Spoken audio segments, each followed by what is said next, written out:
twice on the record. Denied ever making any threats. It was on live. And she swore under oath that she never allowed her admins, nor Fake Mama Tammy, to post on her behalf any affiliate links that was concerning to Jude's Journey Room or the Forever Nursery. It's very interesting. It's very interesting because we have different findings on that. JeffNet.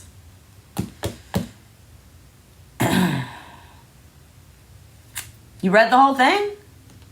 It was pretty comical. Let me see. I pull up some of it. I'm not going to go through all of it, but let's see.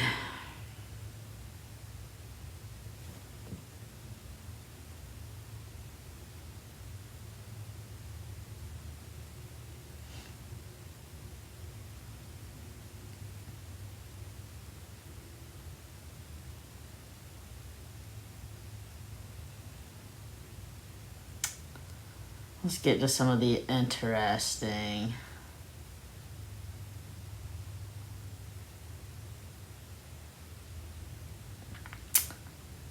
So, question.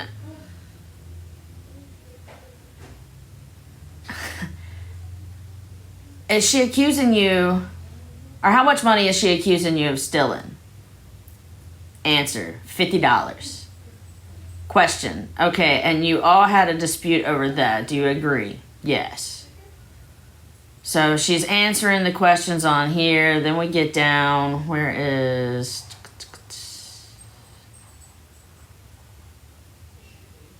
Man, it's so... Let me find the one that...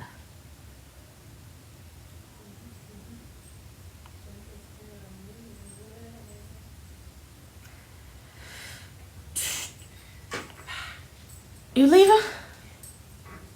Okay, have a good day. See you later. Have a good night. Why are you leaving? It's 8 o'clock. I gotta go do dinner. I thought he had to close. He is. Okay, whatever. Have a good day. Okay, I'll stay for one more. Okay, thank you.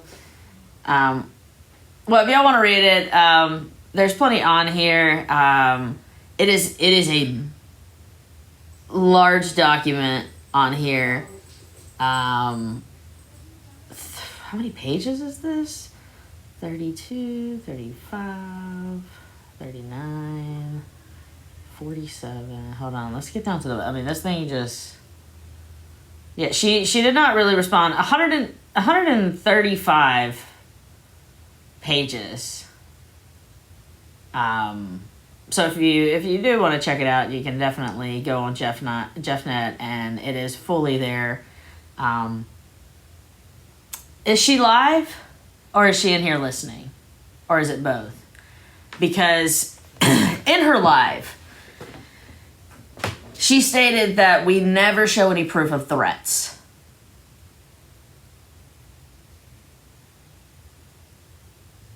Not live. Okay, Chauvin, if you're in here, are you honestly saying that you have never threatened anyone?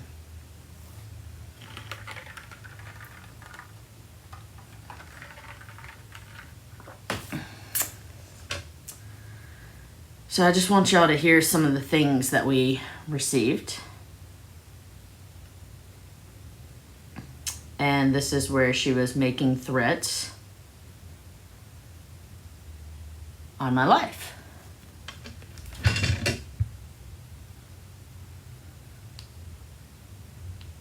Why are you asking about my adoptions? So was it just about the What in any realm is that your fucking business? So they contacted her later. Because that's a way to get yourself fucking killed, buddy. Okay. Why did you ask about my adoptions, or if they were legal, or about my birth mothers that I have done nothing but speak highly of? Hey, Kathy. So last night she addressed that question. What did she say? She said, Yes, I asked that question. She said because something just seems fishy about it. That's all she said. Something seems fishy about my adoptions? Yes. Yeah, but I think that's her brain.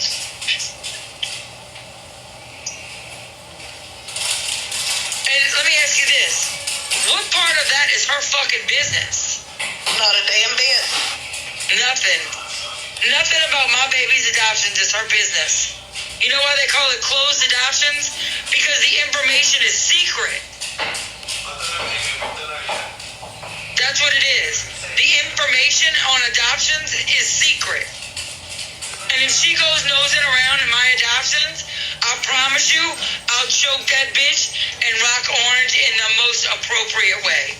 And whoever is a spy in here, go tell her I will make her fucking sorry.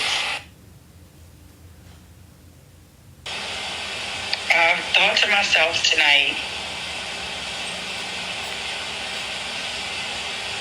maybe, just maybe, Bougie will grab a hold of herself and get a hold of her conscience. Now I just hope somebody grabs a hold of her throat and chokes her out. That's just all I hope. Now the next one you're going to hear is where I say how she uses her family that is in different parts of government, and she uses it as a intimidation method. And FYI, you can tell him and everybody else this too. My brother works for fucking Eagle Duty, you fucking numbnuts. So you can have all the friends in the FBI you want, but my brother works for the fucking president, asshole. And no, I have never pulled a string, and I've never spoken to my brother about this. As a matter of fact, my brother doesn't even know that it's going on. He probably does, because my brother knows everything, literally everything. He probably knows that I'm on my period right now. But I can guarantee you that you fucked with the wrong one if you're friends in the FBI, because my fucking brother will probably have your fucking imaginary FBI friends fired before they can even fucking spell FBI. And the difference between you and me, motherfuckers, is that I actually am working with the FBI in New Orleans. I can give you his name. His name is Gershaw. Detective Gershaw.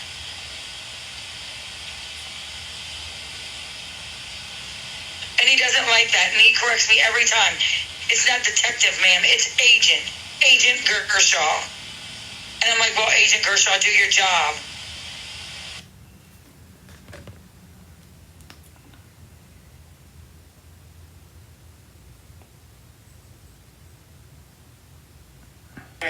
Or please stay on the line for the operator. And thank you for calling the New Orleans Division of the Federal Bureau of Investigation. Transferring to an attendant. One moment, please.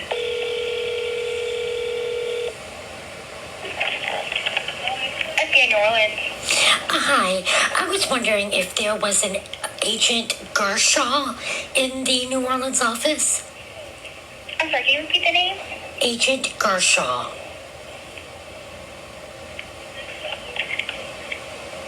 And how do you spell that name? Gershaw. Okay, give me 1 second.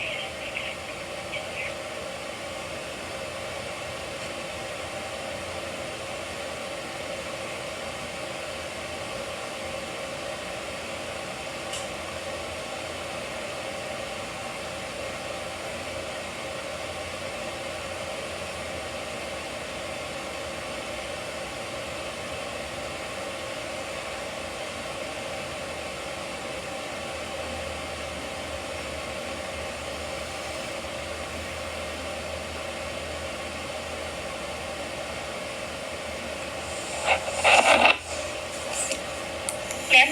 Yes, Hi, we don't have anybody by that name. I didn't think you did. Thank you so much. You're welcome. Bye-bye.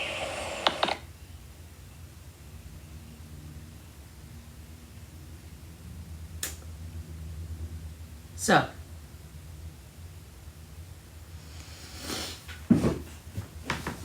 I do have questions about the adoption, and that is, I know that some people will say, well, yeah, it's just, it's because you're talking about her adoptions.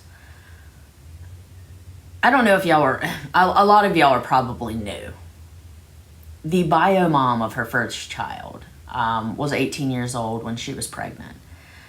Now, I've said before, I have questions. She brought her on her live. When she was on her live, the way that she spoke definitely seemed like she may have some developmental delays.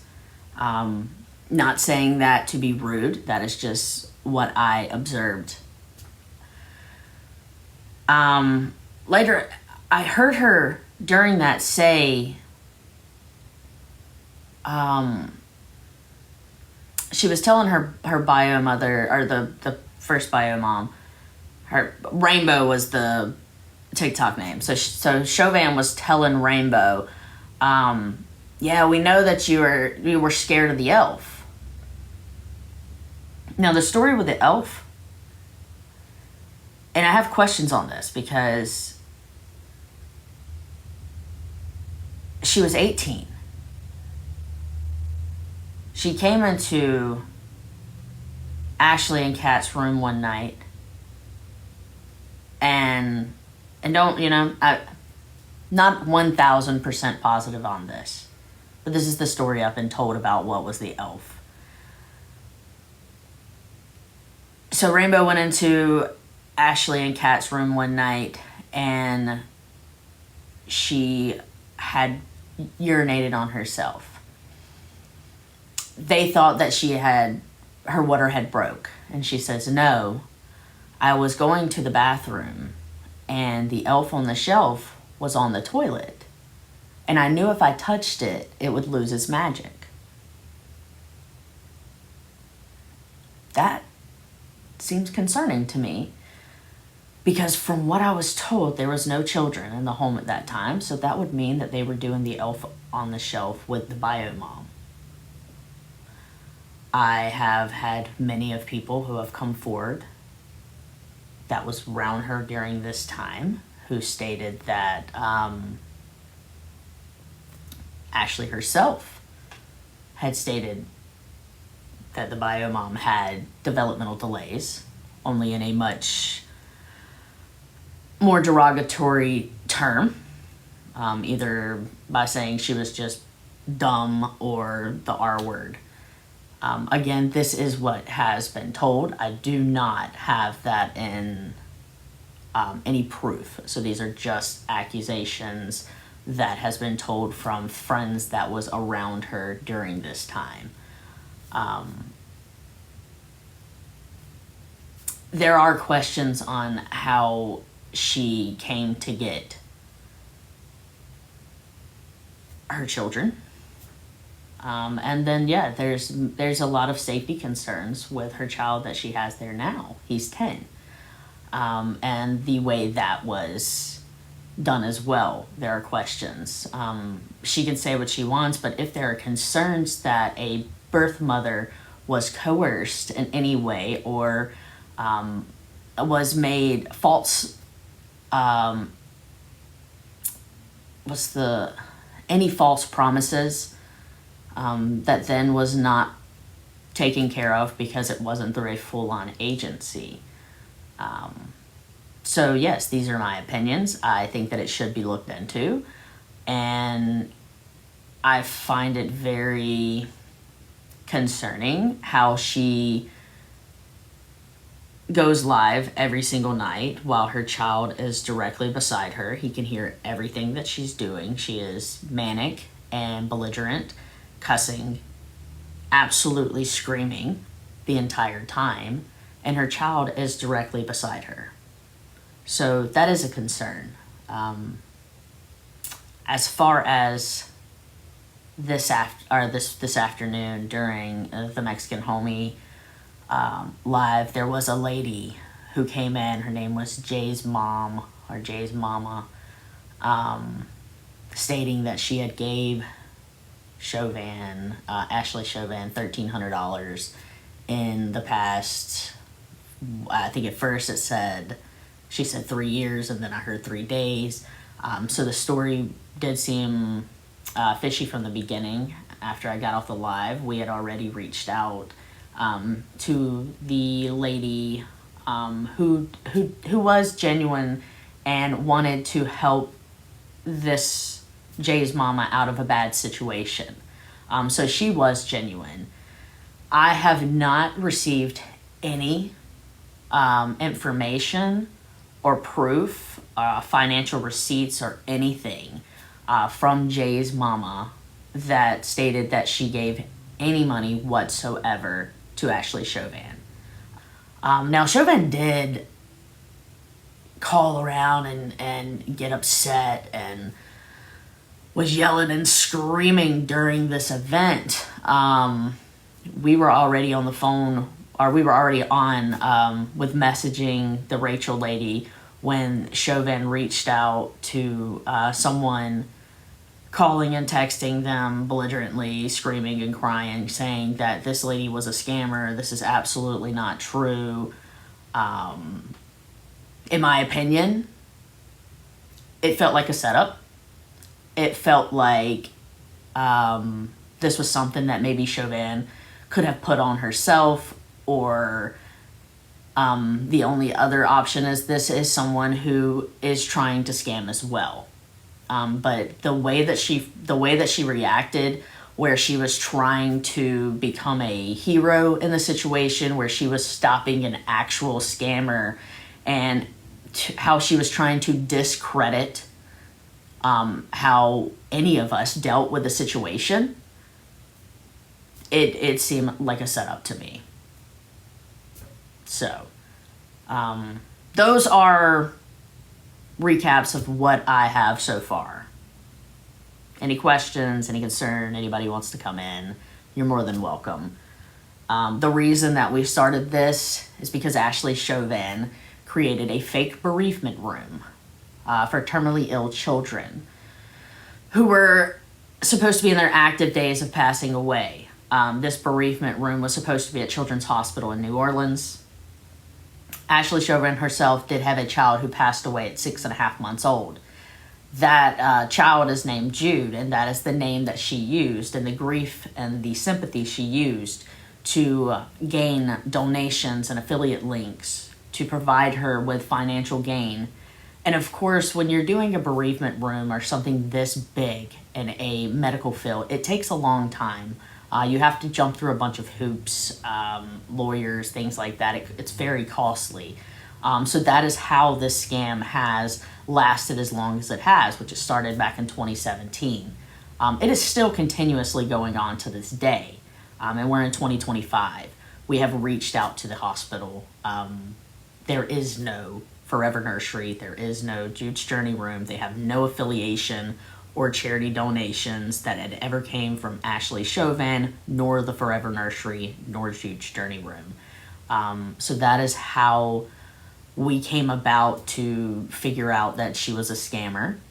And in the midst of uncovering all of this, we have come up with about 10 to 15 other scams in the between of this, which is one, a Catholic church, where she created a Patreon account where people come and subscribe to $20 a month. That Patreon account, all of the affiliate money was supposed to go to A, Jude's Journey Room, or B, to a baptismal font at a Catholic church that she grew up in the name of her son that passed away. She told the story that the father of that Catholic church was at her home. Play the church recordings. Okay, we'll just play you the recording.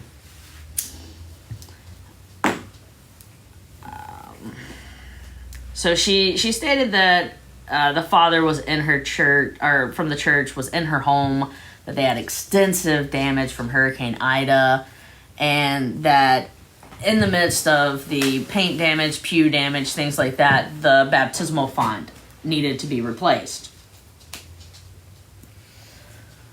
Why did that door just shut? I don't think I opened it all the way. That was creepy.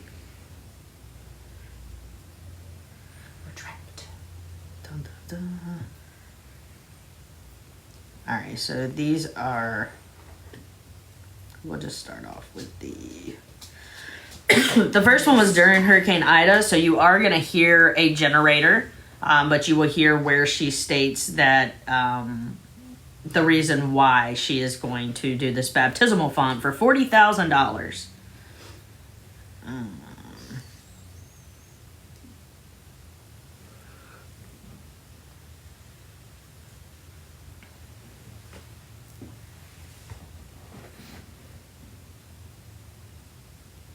Like, you updated them last night about my Patreon. You told them about stuff. So the question that you and the trollmonger asked was, why does it have to be about money? So if you'd like to know, why does it have to be about money? Because I know that you won't pay to see me. And I'm desperately Will you move Noah's bed away from this? She's you knocking and it. your troll friends away. Thank you. So if I make it about money, I know that you won't pay to see me, and you won't pay your hard-earned money to come into my group. That's the first reason it's about money.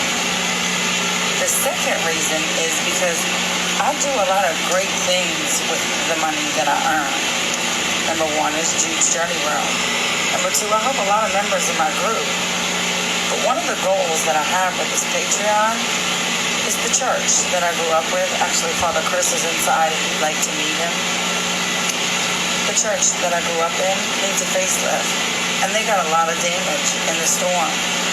And I wasn't going to really speak of this, but since you and the trollmonger that you speak with in that thread are so enthralled in why I'm making it... Don't attack in the chat. Hold on, we'll answer these questions. Because the church that I grew up in needs a facelift desperately, and they got a lot of damage during the storm.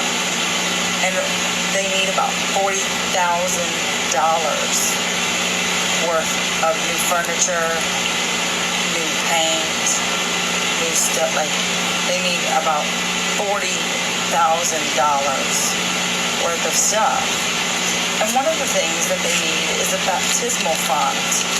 Not fountain, but font. That's what it's called. And so, it's something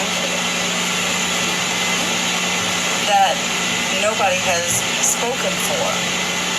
And so, because my son was only a baby when he passed away, I thought, you know what, Right, that would be a beautiful, beautiful, beautiful thing to dedicate to a church in my son's honor, using the money that I got from Patreon in order to keep you and your hateful self out. Okay, so that, you know, the father of the church was in there. Tracy, what is your question before we go on to the next video? Someone wants to know how to chat privately. You can send me a message at Gmail, bougiepanda@gmail. You can send me a message on here.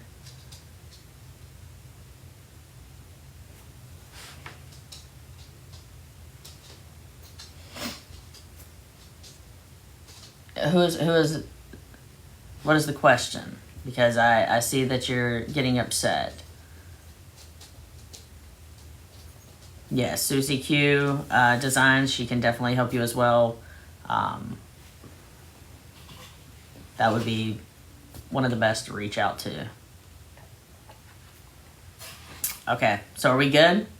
Any questions at this moment, or we go to the next video? I think one of the questions is, why is it our business? I ask people the same thing on, if you're walking down the street and you see someone getting attacked in the alleyway, are you going to walk by, or are you going to do something? If you're someone that walks by, then scroll out of my live. You will never understand why we do what we do when we try to help advocate and be a voice for the other victims. That's how it goes sometimes. People need other people to help them, and I don't mind being that voice. So did I ever send money to Chauvin? I absolutely did not. But I will continue to do this, and I will spread awareness until she is charged with her crimes. She will not continue to do this to women and financially gain off of them under false pretenses, and I know about it, that would make me feel bad knowing that. You know what I mean? So that is why I do it. And if you don't like it, you don't have to be in here. That is completely fine. You can scroll on to the next live, and this one's not for you. That's okay. For everyone else, here's the next video. That was her stating that she was starting her Patreon account, and the money that was to the Patreon was going to be donated to the church for a baptismal font in the name of her child Jude, who passed away at 6.5 months old. Again, using sympathy to gain subscriptions to get financial gain. This is where she states that the font does exist. Even though Susan Danielle swears up and down that she has never been involved with anything except for the font that does exist and that was bought, or the Journey Room, which is none of her business, and people were told not to speak to her, and they didn't, and made her chase her tail.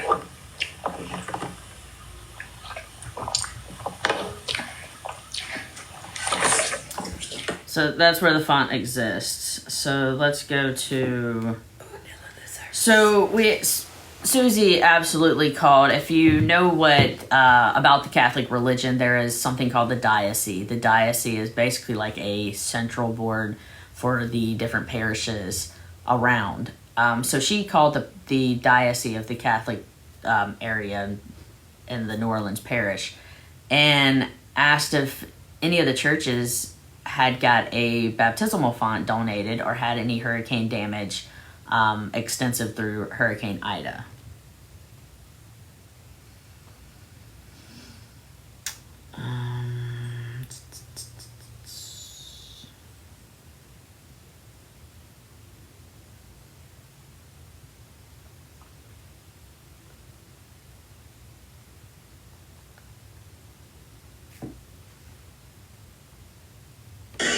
So there's your fucking receipt.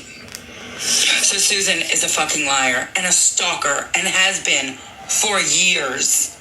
Years. No, Danielle. Years. Not one. Listen. So she can go suck it.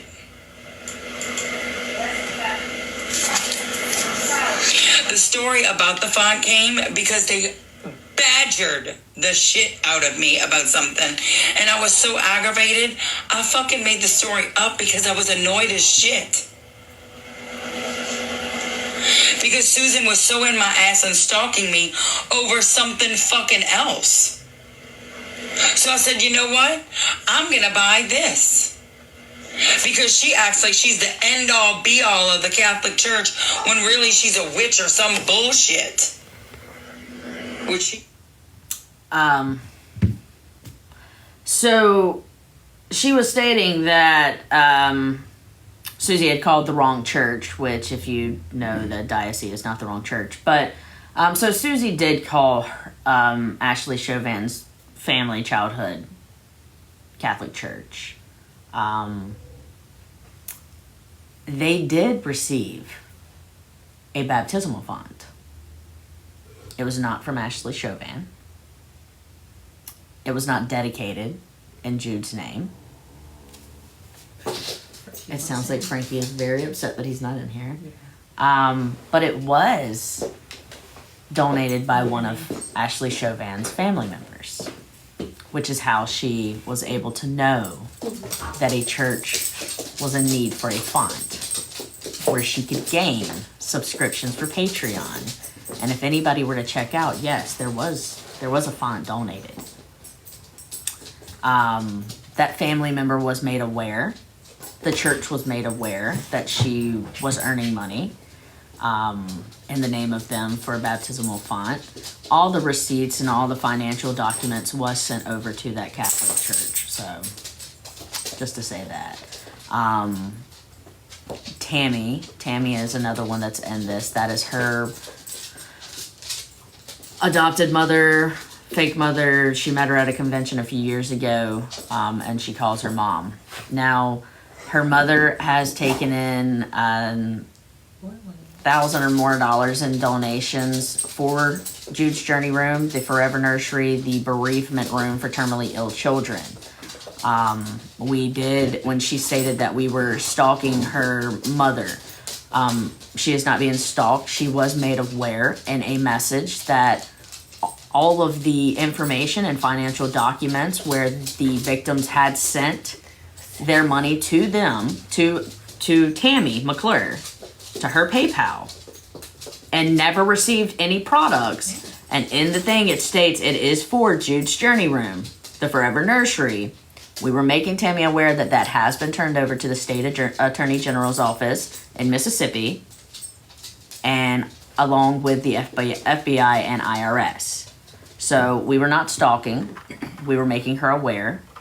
If she does have the money, still, if it randomly is still there, we were making her aware that she is an accessory to the crimes and wire fraud that Ashley Chauvin is committing, labeled as donations to Jude's Journey Room. Who's this in the Praise House Ministries?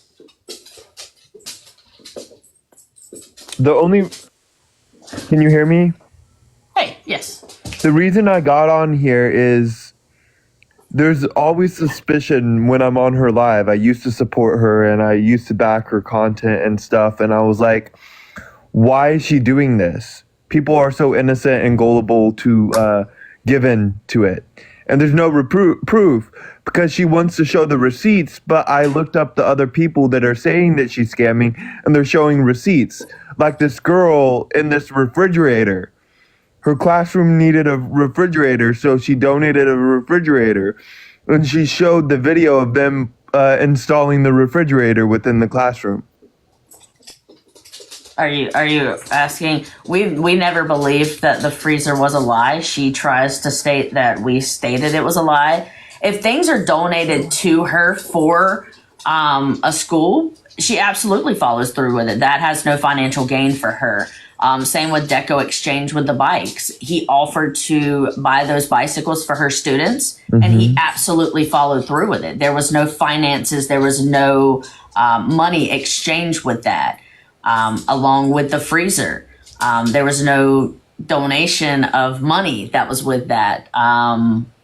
So we've never questioned about that. The ones that we question are there more Jude's Journey Room, her house that her followers bought for her, but randomly she didn't spend that money on the house, the furnishing for that home, the adoption fund money, the back surgery money.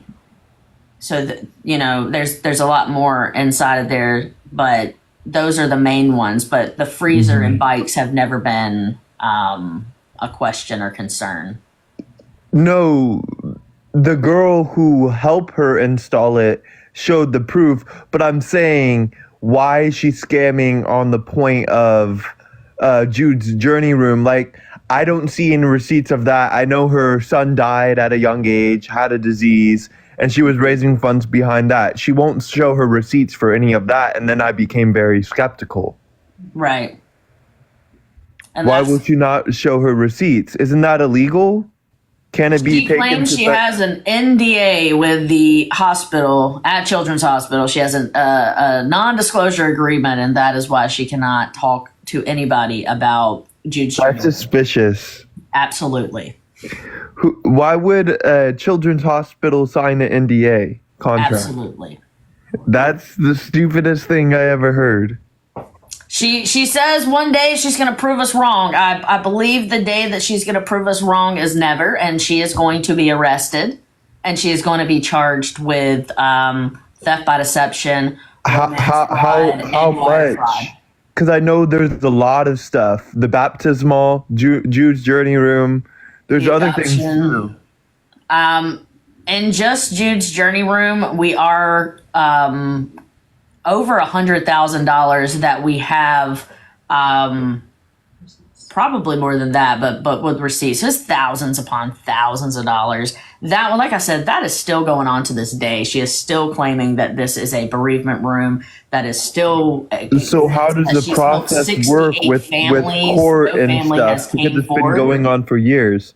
How does it work? Because she's a teacher. Like how does this whole court process work or legal process work? Because she has no proof of the receipts, and it's illegal to do this stuff. I'm just curious how the court process works. Of taking her down, or the court process taking her down, or like. So unfortunately, with fraud, with the amount of money that is involved with this and the amount of victims, it is not a local level law enforcement that can handle it. So it gets put off to a federal level. This is federal FBI level. So it also needs to go to the IRS. So those, if you look into fraud cases, they can take anywhere from 5 to 10 years to try to get someone down. However, this has been going on for a long time. I would say things have been getting turned in at least since 2020.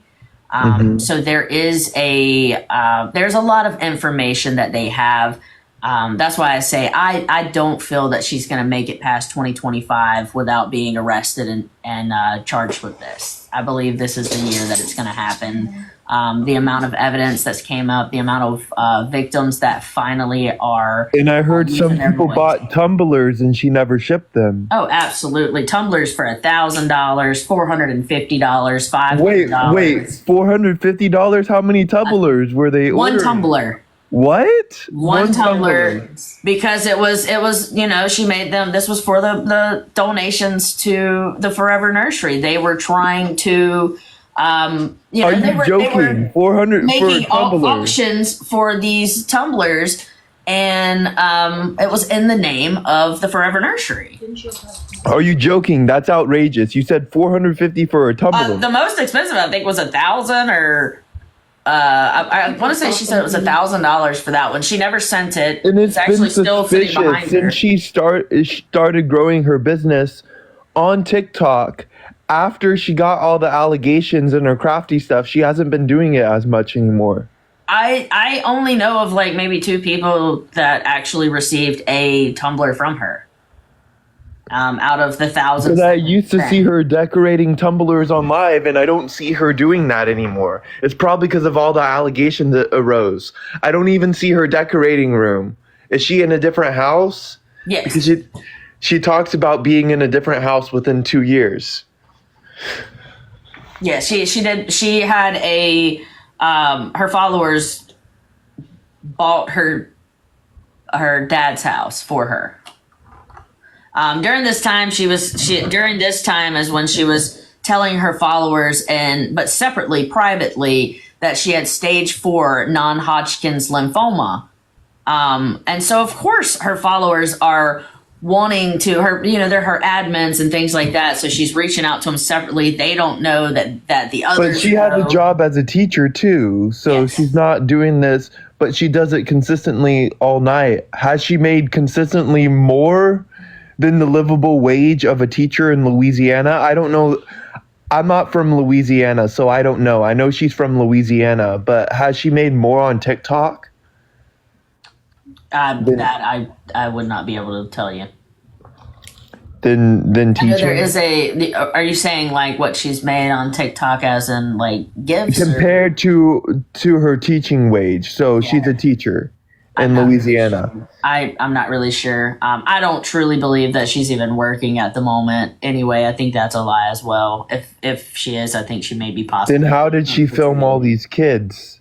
Now, I believe she was a teacher. I don't think she's working right now. Well, I know she was a teacher because Susan's sent in all the information to all of her schools that she was working for. So she absolutely was a teacher. She was certified. She is no longer certified. She let that run out. But can't you get that revoked if you have all these allegations chasing you? Like, if you're teaching or dealing with kids, can't you get that revoked?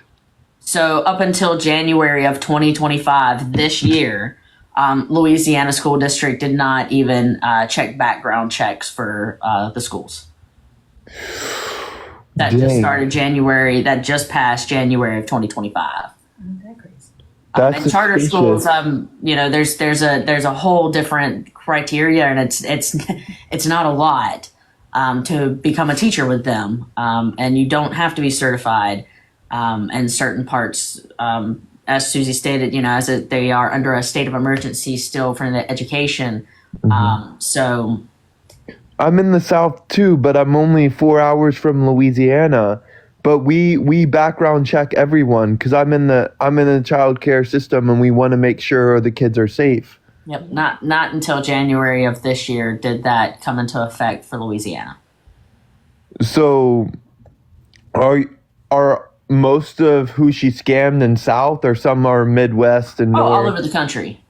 All over the country. Yeah, she has followers all over the country.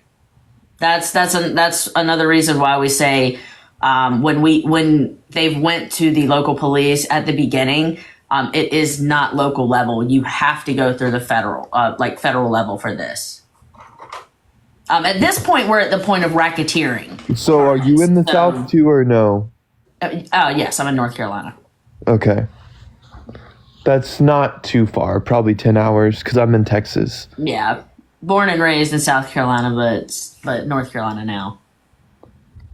So, but yes, I agree with you. That's sad, though. And why does the cases take so long? Is it because of the government and how they tried to file things, or? Well, yes, and I mean, unfortunately, our judicial system takes a very long time for most cases, especially fraud cases. They have to go through a paper trail of all of the finances that it went through. So they have to have the specific reports on it. They have to be able to speak to the different victims that's involved. They have to come up with totals. They need to find out when the scam was started. And, so there's a lot of things that go into it. And that's why it takes a long time. They have to have an actual case with all the information in order to. But if you are working a job like that, can your license be revoked if you have all this stuff on your background? Yeah, but she doesn't have one. So it doesn't matter. She's not certified anymore. That's what I'm saying. Like in Louisiana with the charter systems, you don't have to be certified. Oh, she wasn't a public school teacher? Never. It's charter school. She can teach. Isn't that like a pick and choose? Grade. Isn't that like a pick and choose system, kind of? Yes, it's like a lottery system for most of them. Like the kids are picked in? Yes, it's a lottery system. Okay. Thank you. I just wanted to know more information because absolutely. I'm tired of people being scammed online and tired of people being scammed here on the internet, and people are so gullible to give in. Because I've seen a bunch of investigations. This isn't to do with that, but I've seen investigations online where there's scam calling centers, and there's investigators that tried to shut it down as soon as possible. Yeah, I think they have they probably have a whole team of that's working within it. I'm not sure. Yeah, because there was this guy that tried to loot money, and there were these people that go to the police officer and take all the screenshots and the evidence and give it to the police officer, and they say, if you turn yourself in, I'm not gonna give everything away. Yeah. But yeah, thank you so much. Well, you're welcome. I appreciate you. All right, so like I said, that's where she stated that was a lie in the church. She absolutely did not send any of that money that was in Patreon to donate for a baptismal font. There are questions about the house. Her father was passing away, and she went on this whole thing of help me buy my daddy's house. And they did. They funded for the house. And she only put down $8,500 and took a mortgage out for the rest. And so all of that money went to where, we don't know. But then she had a Amazon wish list because, of course, her grief was tremendous at this time. She has now lost her 6-month-old child, and now she's lost her father.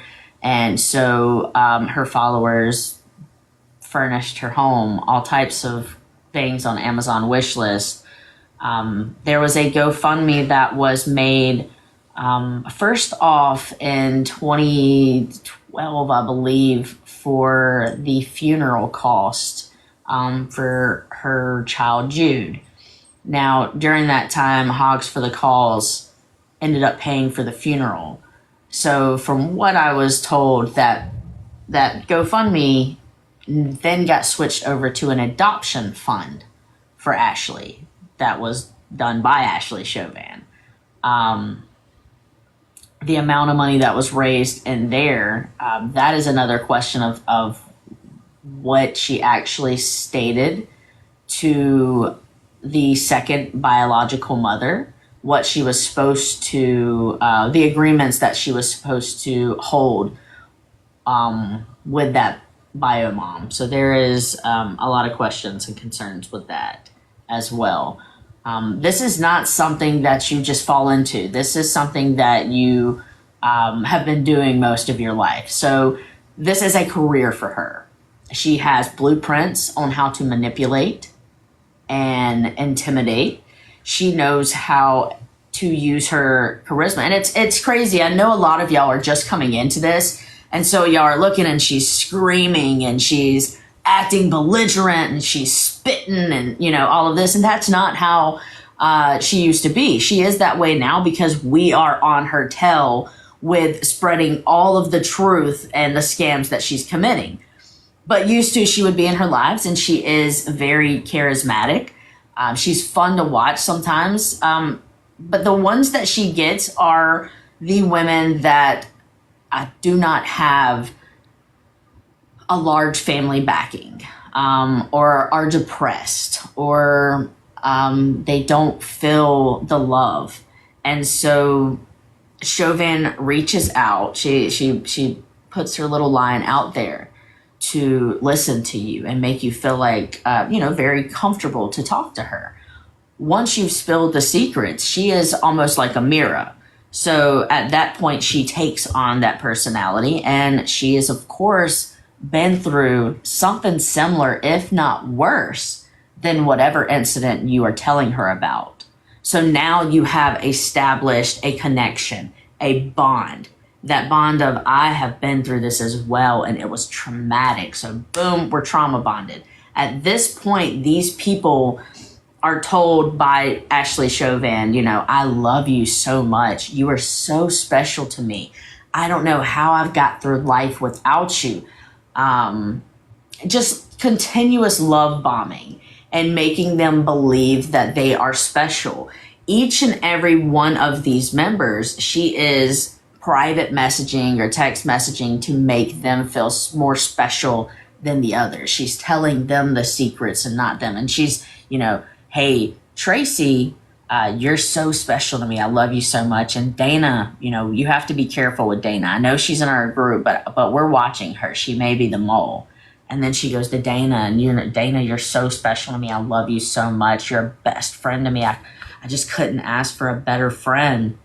Don't trust Tracy over here, though, because we're watching her as the mole. I think she's the one that's going behind our back. And so she creates a division amongst the group members. So it is cult-like. This has become, I don't mean to say it like this, but a Show Me Chauvin religion. These members believe at the time that she is an authority figure, that she is a someone to look up to, a role model, a public figure, and they are trying to stay within this community that they now feel that they belong to, because Chauvin is telling them all of the time how special they are. So once you have got in there and she has got your secrets, she knows your downfalls, Now is the point that she establishes dominance.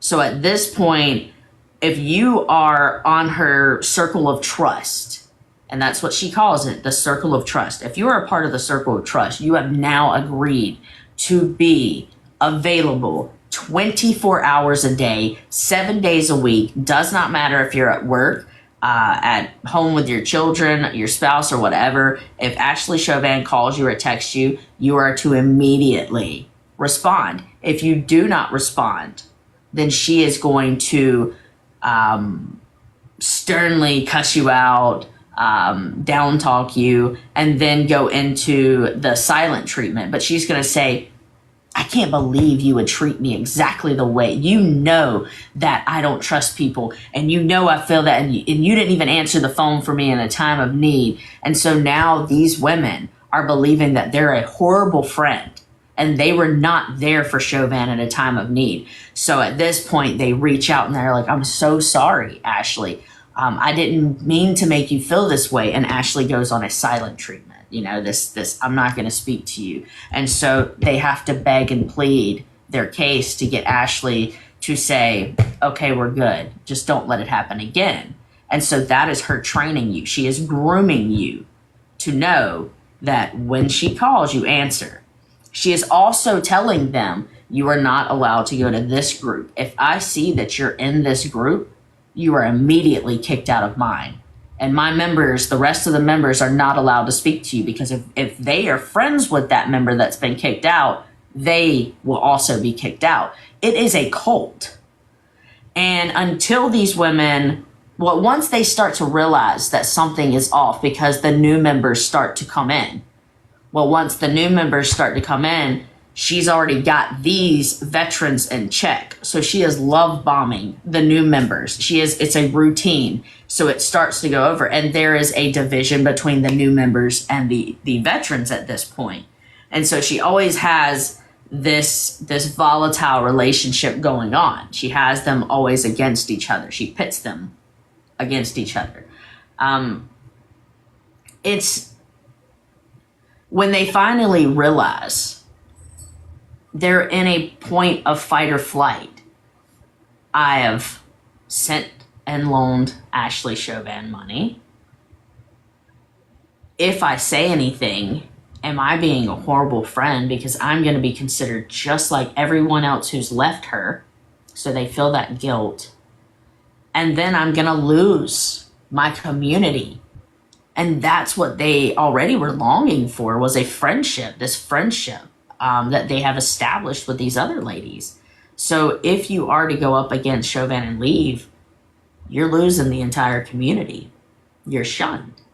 And so a lot of these women after this that have broke away and left Show Me Chauvin's group have went to therapy, have been put on antidepressants. Some were to the point where they did want to unalive themselves. And I say this all the time, if Ashley Chauvin was a man, I don't think we would have to fight this hard for this case. But because she is a female and a lesbian, it's considered more of female hormone drama in a lot of cases, which is why it takes so much longer for it to be deemed necessary or a priority. But in the meantime, we're saying, does someone have to unalive themselves for them to actually do something? Because that's what we're trying to stop. So I was doing research and I found a Facebook post from Forever Room. I didn't get the last part.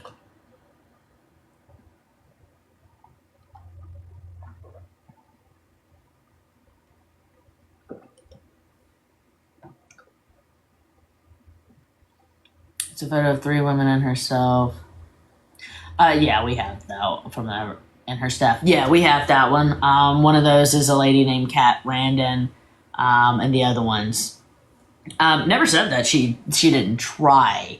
I think that, you know, maybe she did want to start this, and then she realized the money was flowing in, and it didn't go through. or she just went and got pictures of them. It could be many of reasons, but the same one that's in that picture, we have an email from the hospital that states they are not affiliated with Ashley Chauvin, nor the Forever Nursery, nor Jude's Journey Room, nor have they ever even donated in the name of any of those. Yeah, she did a thing called sleep training with her members, and so she would have them give her the access to their Alexas, so that way she could drop in on them randomly. It could be in the middle of the night, and she would just yell out "sleep train," or she could just go in and just listen to them. Same with at the convention, she would break into their rooms. I don't know if she had a key or what, and in the middle of the night and run and scream "sleep train" and run and jump on the bed, and one of the members' beds broke while she jumped on it. That's what I mean by I say it is cult. It is a cult-like. The way that she treats her members and her friends, because you have to pay to be your friend. That's why you're in your Patreon group. The way she treats them, that's not how you would treat friends.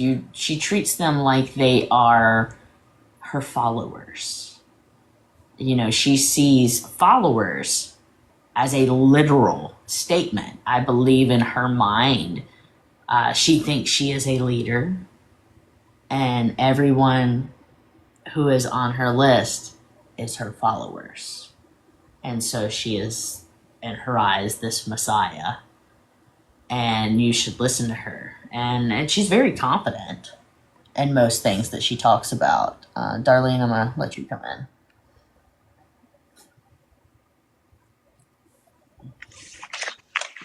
Hey. Hello. Hey, how we doing? Good. So I've only been watching you for the past week. I did send you an email.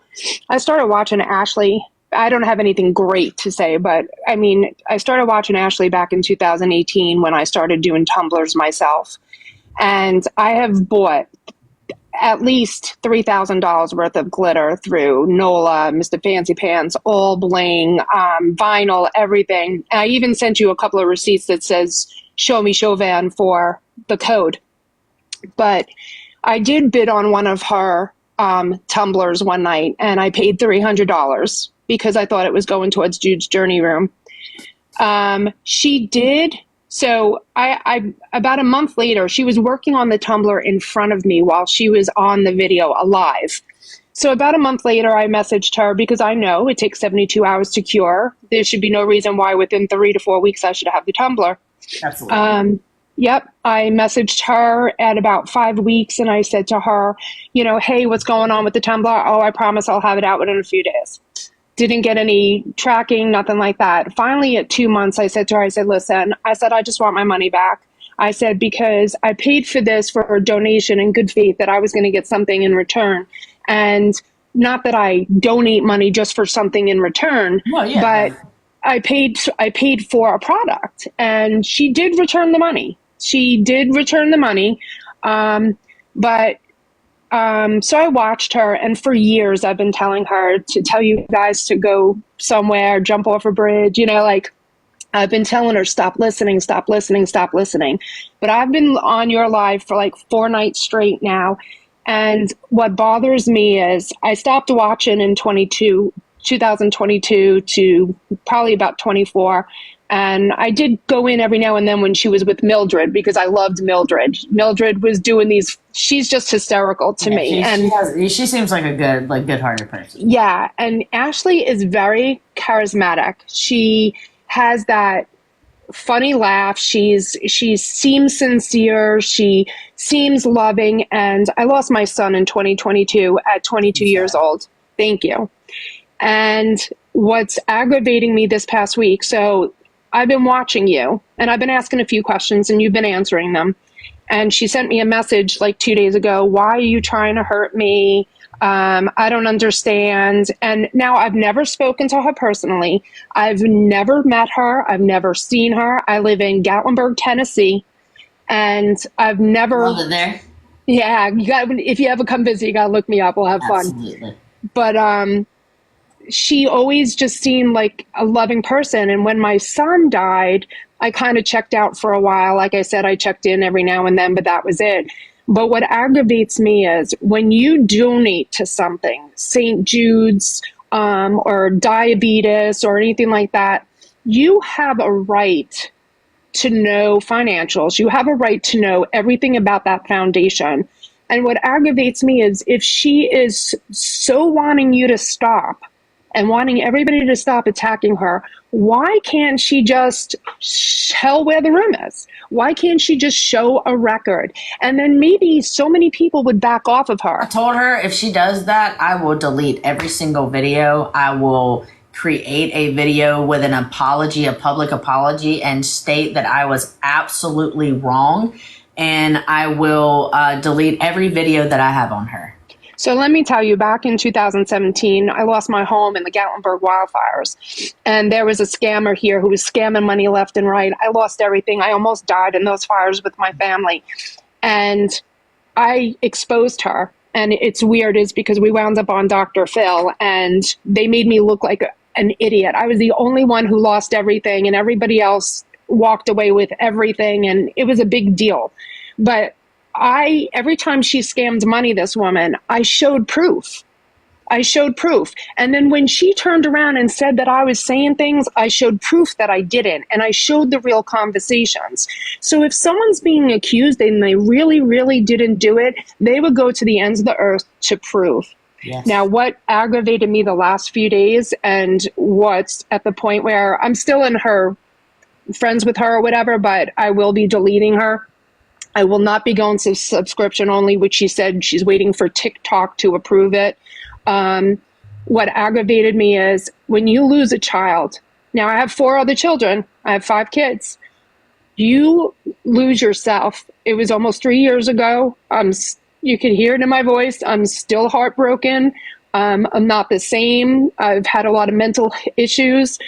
And for you to turn around and just say, my dead kid, I know, is so disrespectful. And it's disrespectful to Luke, who hears that about his brother. absolutely. And you're teaching your kid to not be an empath. You're teaching your kid that you can just basically say anything and it doesn't matter about the people around you. And the fact that she would have been happy if Jude learned how to give the middle finger. Like, that to me is child abuse. It's horrible. And then to turn around and say she hoped all the kids in this live died of the people who were in it. Like, I wouldn't wish this on the person I disliked the most. To go through the all pain the time. that I would never wish that kind of pain. I've never lost a child. I lost my father at 16 to colon cancer. So that is the only thing I can judge it off of, and that I lost my world Yes. at 16 watching that. I could never in my life say that about my dad, much less if I had a child and yes. lost. It's Yes. so disrespectful to anyone to say it that way. And to say that a therapist told you that is the way to state it and to No. traumatize anybody that has lost a child. I don't know what type of therapist would ever tell you that, because that word, the way you say dead child, that is traumatizing to anyone who has lost a child. Let me tell you, it's sad when you lose a parent. My dad's 80, my mother's 78, and they live in New York still, and I would be lost without them. But when you lose a parent, as devastating as it is, listen, you can never be prepared for a death, whether they have cancer and they live for 6 months and you have 6 months to say goodbye, or they just die like my son did of a heart condition. You know what I'm saying? You never have enough time to grieve, say goodbye. You will always grieve. But it's natural to lose a parent. It's not natural to bury a child. Never. And just the way that she speaks about him is just so disturbing that since I heard that the other night, my anxiety has been so bad. My level of depression has gotten so much worse because it's like you taking other people, you're making me feel like, I don't even know how to explain it. Like you're making it like, oh, the kid's just dead, move on. Yeah. I can't move on. And my son was 22. I had 22 amazing years with this amazing kid. And, you know, the fact that she said it, and then she said other people's kids should die, that needs to be turned into a CPS thing. And that's not something I would wish on anybody, but I'm really worried about Luke's mental stability with her as a parent, and even with Kat, who I've never spoken to. But if you're going to allow her to talk like that in front of him, and I'm sorry, but if my kid was sick last week. She stayed with me. She's 27. She's pregnant. And she has a 6-year-old daughter. They both had the flu. And you know what? I wasn't on the phone. I wasn't doing lives with my tumblers. I wasn't doing anything. I was there with my daughter laying in my lap and 27 years old. You know, and that's what you do as a parent. You don't, and the way you talk about, I don't know, my anxiety is ridiculous. So that's all I wanted to say was that, you know, she did pay me back and she did send me the money, but I can't tell you how mad I am at myself and how it makes me not trust anymore going forward as far as donating to other people, because there's so many people scamming. I get phone calls every day, you know, it's ridiculous. And Horrible. I'm proud of you. I'm proud of sticking to your guns. I'm proud of everybody in here. I'm sorry to Nancy. I'm sorry to Mr. Fancy. I'm sorry to everybody that's been affected by her. And the money that I spent on all that glitter, which I needed, but at the same time, you know, I did it because the money went for Jude. Yeah. So God bless you for pulling this forward and everybody else that's sticking through it. And you know, it's just got to be. And I'm sure she banned me now that she sees probably I'm in your thing, but I don't care. You don't talk about a kid like that. And she's lucky that she's not standing right in front of me, because I have no problems wearing orange. I really appreciate you telling your story. I'm so sorry for your loss. Like I said, I haven't. She likes to say that all the time. I've never lost a child. I haven't. I don't have a child to lose. I could not imagine how it could feel. But Exactly, I really Queen. If you appreciate donated, it is your business. So thank if you you so donated, it is your business and you have a right to know. So thank you, Jen, and I'll be following you. much. Thank you so much. I followed you already. Okay, thanks. Bye. Bye.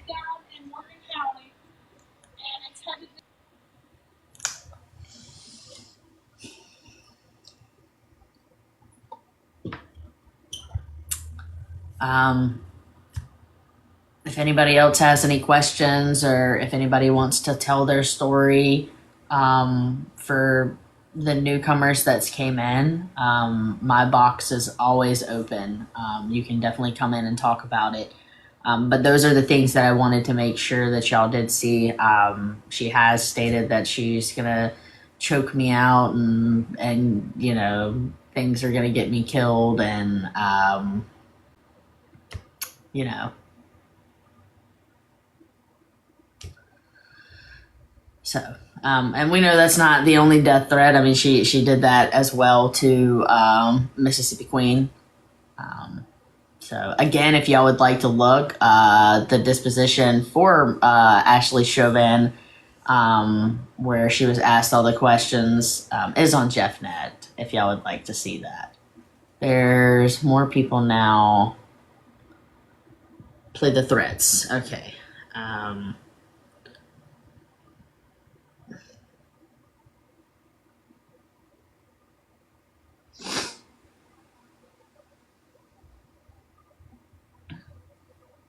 And Why are you asking about my adoption? so was it just about the What in any realm is that your fucking business? So they contacted her later. Because that's a way to get yourself fucking killed, buddy. Okay. Why did you ask about my adoptions, or if they were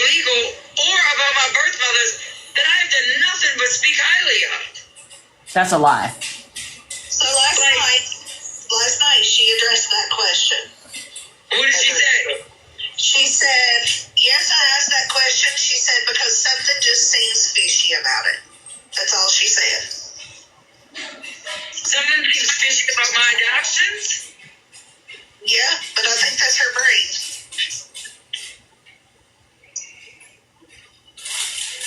And let me ask you this. What part of that is her fucking business? Not a damn bit. Nothing. Nothing about my baby's adoptions is her business. It is when You know you're why they abusing call it them. closed adoptions? Because the information is secret. That's what it is. The information on adoptions is secret. And if she goes nosing around in my adoptions, I promise you, I'll choke that bitch and rock orange in the most appropriate way. And whoever is a spy in here, go tell her I will make her fucking sorry. I thought to myself tonight, maybe, just maybe, Bougie will grab a hold of herself and get a hold of her conscience. Now I just hope somebody grabs a hold of her throat.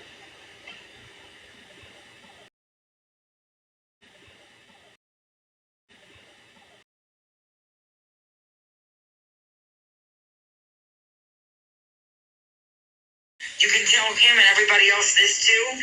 My brother works for fucking Eagle Duty, you fucking numbnuts. So you can have all the friends in the FBI you want, but my brother works for the fucking president, asshole. And no, I have never pulled a string, and I've never spoken to my brother about this. As a matter of fact, my brother doesn't even know that it's going on. He probably does, because my brother knows everything, literally everything. He probably knows that I'm on my period right now. But I can guarantee you that you fucked with the wrong one if you're friends in the FBI, because my fucking brother will probably have your fucking imaginary FBI friends fired before they can even fucking spell FBI. And the difference between you and me, motherfuckers, is that I actually am working with the FBI in New Orleans. I can give you his name. His name is Gershaw. Detective Gershaw.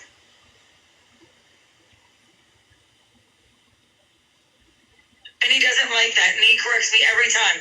It's not detective, ma'am. It's agent. Agent Gershaw. And I'm like, well, Agent Gershaw, do your job.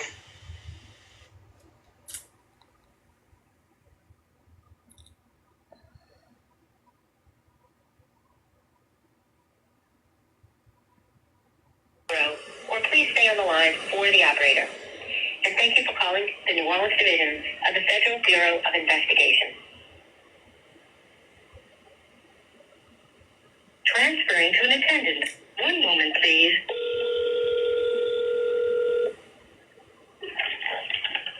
FBI New Orleans. Hi, I was wondering if there was an Agent Gershaw in the New Orleans office. I'm sorry, can you repeat the name? Agent Gershaw.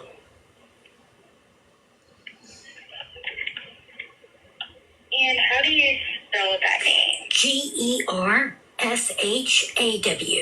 Yo, good old Susie. You gotta love her voice. She's so sweet.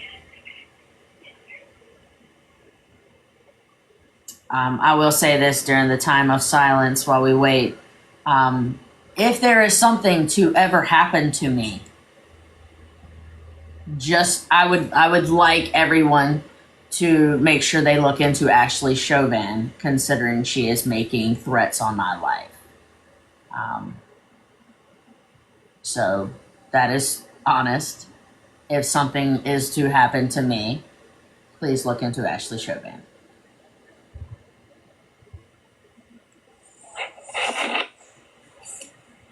Ma'am? Yes, Hi, we don't have anybody by that name. I didn't think you did. Thank you so much. You're welcome. Bye-bye.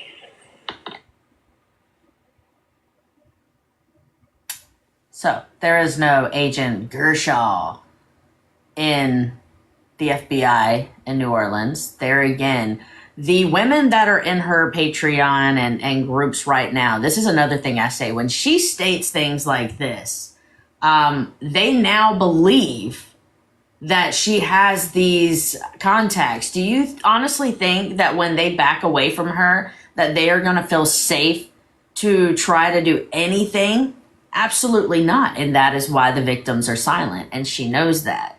She intimidates them, threatens them, and uses anything they've ever told her against them. She will do it on live in front of people with hundreds and thousands in her live, and just say the most disgusting, derogatory things that she can come up with that is about that person who is calling her out at that time. Let's see which other one. Let me get to it.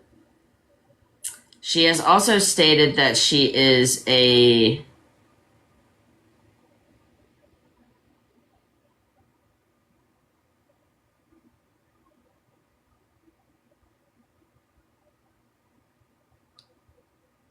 Mama, you know where my police badge is?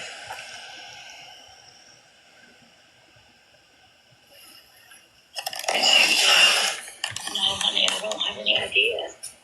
It's usually on the counter or in this drawer right here, but fuck, I don't know where it is now. Hold on, y'all. I gotta find my bag. Because that's important. And I cannot lose that.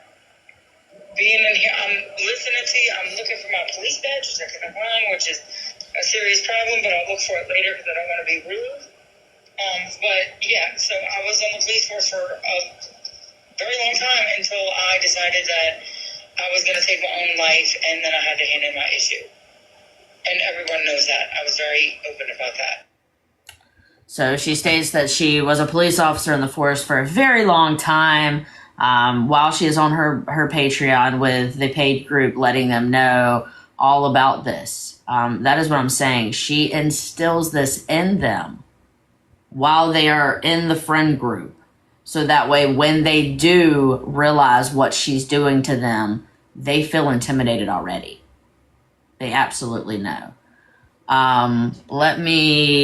Most of y'all want, they're asking for the Tumblr tantrum video, so I will show you that one as well.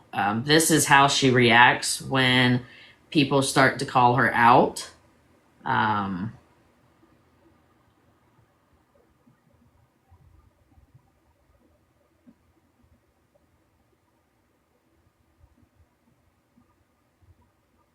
I can play I'll play the ex-girlfriend after this, the one that's been with her since she was 16 years old, Ashley Chauvin, and she states as well that she feels like she is very manipulative, and she has been this way her entire life, since she's known her, at least. That's the top one.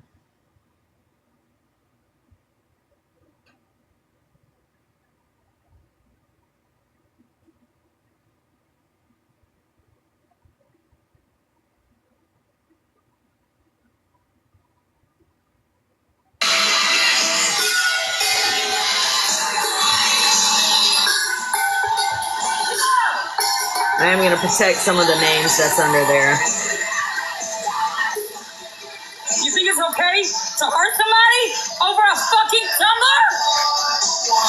No! It's not!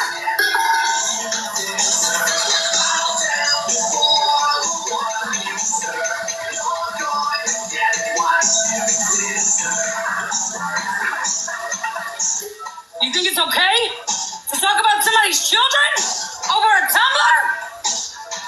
No!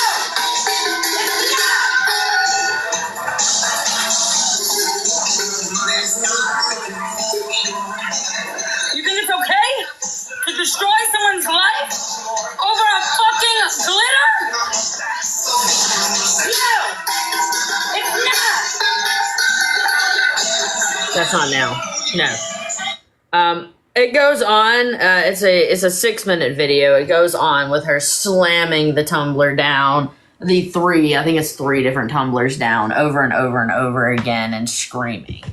Did I report this? Did I report the threats? Listen, did I think about it? Yes.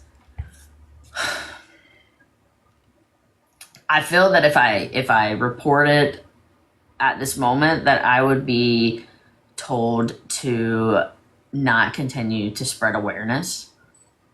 In my opinion, that would defeat the purpose of having all of these women and victims come forward and put all of this into our hands and have us be their voice.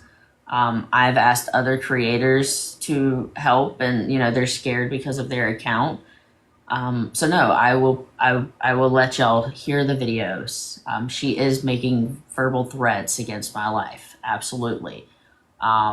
If something is to happen to me, please play the videos.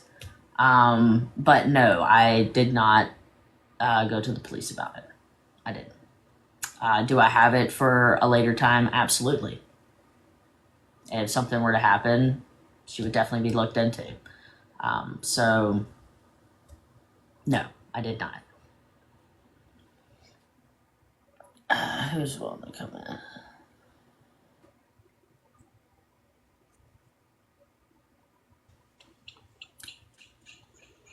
I don't. I'm in North Carolina. What's up, Ma? Hello? Oh, shit. Hello. Hang on. No, I wanted to say something, but I didn't. You was taking so damn long, I done forgot. What I wanted to say, and I done forgot the lady's name that came in a while ago.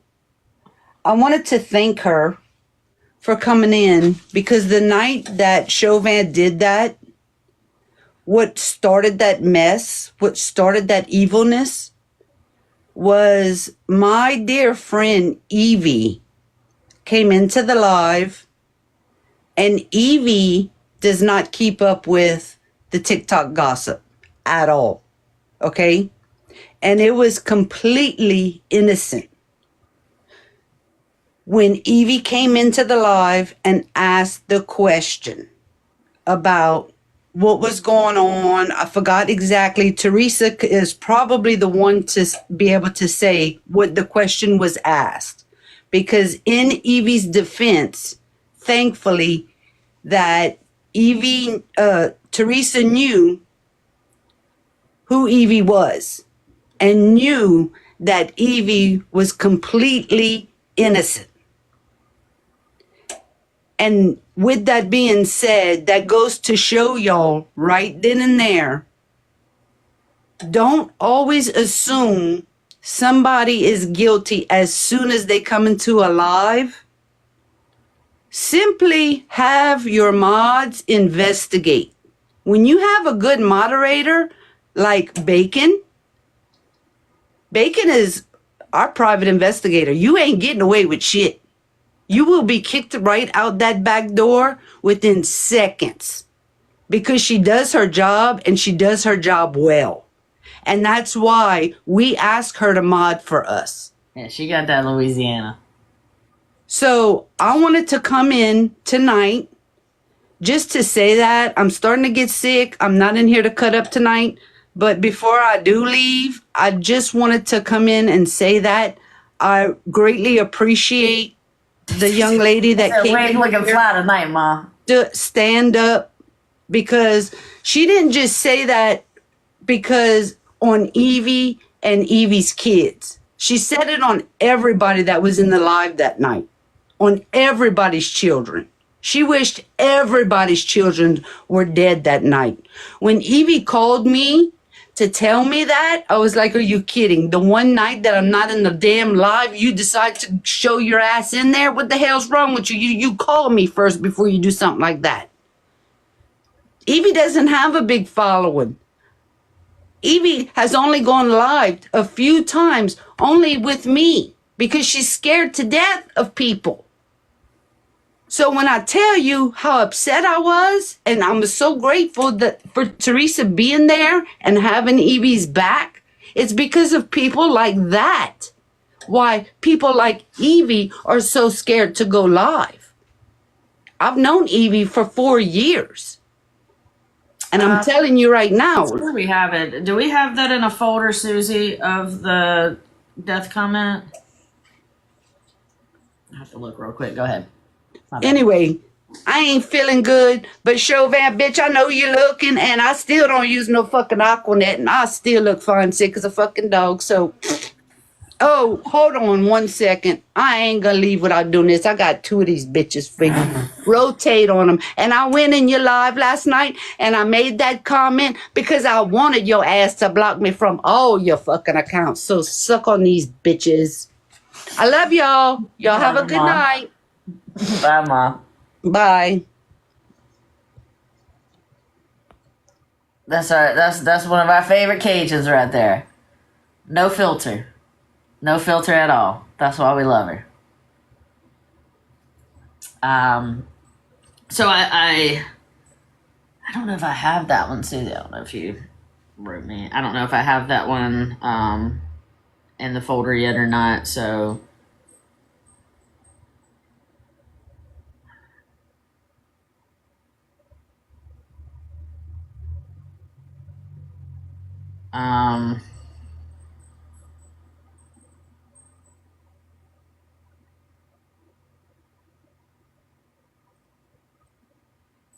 what?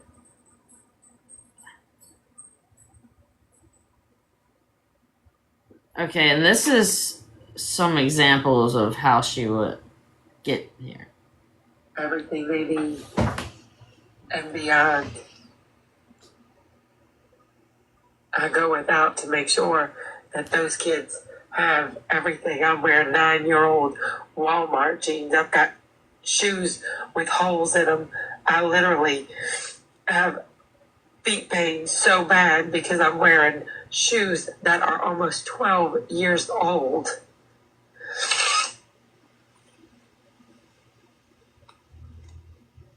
And I would do it 1,000,000 times over to get my boy a book or to get him a surprise because he got green all week, or to get him the best of education, or to see him smile at a monster truck or rally or jam or whatever that we got to go to together.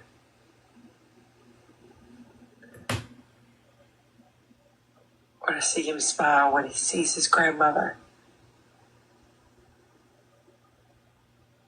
I would do it 1,000 times over.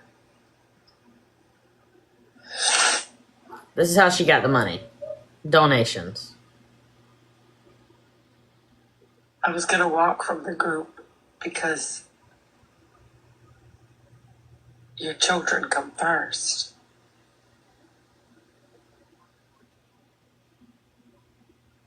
But my boys, y'all always put my boys first.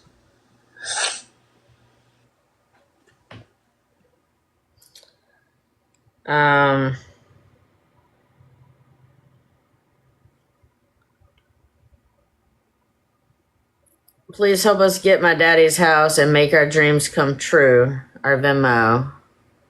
That was to Cat Chauvin. T-minus 18 hours to get this house completely unpacked. I'm a hustler. I got this. Wish me luck. This is where she's got her link to go to it, where she's raising money for... What is that one for?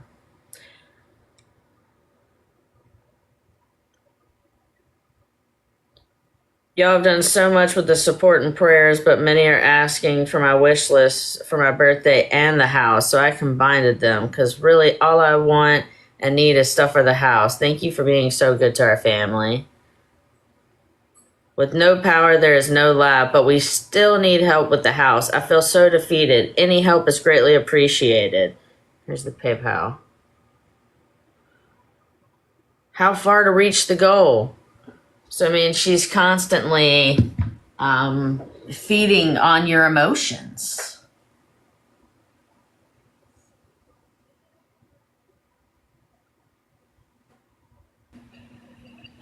Hey, just real quick, if you guys were looking for that live where she said that, it's the one where she starts out and she says, they're not going to break me tonight or, make me crack tonight. And then I had commented right after Evie, literally, I was the second comment. And I said, oh, look, she's breaking or she's cracking, whatever it was that she had said. And then that's whenever she made that comment. But I believe there's a recording of it. I think on Reddit, there may be a small clip of it. Okay, I'll have to. But I'm not 100% sure. But it's the one where because I at least know it was talked about on Reddit. So, but it's the one where she starts out and she says, they're not going to get to me tonight. And then I commented on your live and I was like, oh, we're getting to her. And then she lost her loving mind. She's like, yeah, you're getting to me, blah, blah, blah, whatever. See, yeah, Chrissy says, yeah, it was that one. Yeah. And you guys, I wasn't being heartless when I asked the question about her son. I was stating that was what was asked. I know that Bacon was in here, but sometimes I just comment fast whenever I think of something that's being said. I'm a really fast typer. I can't help it. And so I did type that, but I wasn't asking that in the comments. That's the question. That was the exact verbiage. And Evie really did not know. She didn't mean it. But I had asked that same question. And I think together, her question plus me saying, oh, look, she's about to, or she's snapping or whatever, it made her go off the deep end. See if I did, Susie. And I think, I can't remember if I made that one or if it was the Oliver's mom, but it might be on my TikTok. Yeah, and then the mom of Oliver comment, that was where she ended hers and she said, and mom of Oliver's died. Yeah, that was terrible too. So, but that's all I wanted to say was just I was a part of that live too, so I wanted a reference so you guys could remember which one it was that's how she started out and stuff. So that's all. Thank you. Thank you. This is one where she is this is why I say when her where she has her followers brainwashed into saying things that's not true. What do you want me to do? I mean, come on now. It's crazy. It is. Just so everyone knows, this is Dory. I do not send Chauvin money. She doesn't ask any of us for money. We have a great time on Patreon, and it cracks me up how Jen explains how our Patreons go. Because she's been there. Right, apparently. Listen, Jen knows everything. Don't you know? I mean, she used to work with oncology, and used to work. She went from oncology to glitter dealer. Right. Actually, I worked chronic care management for patients before.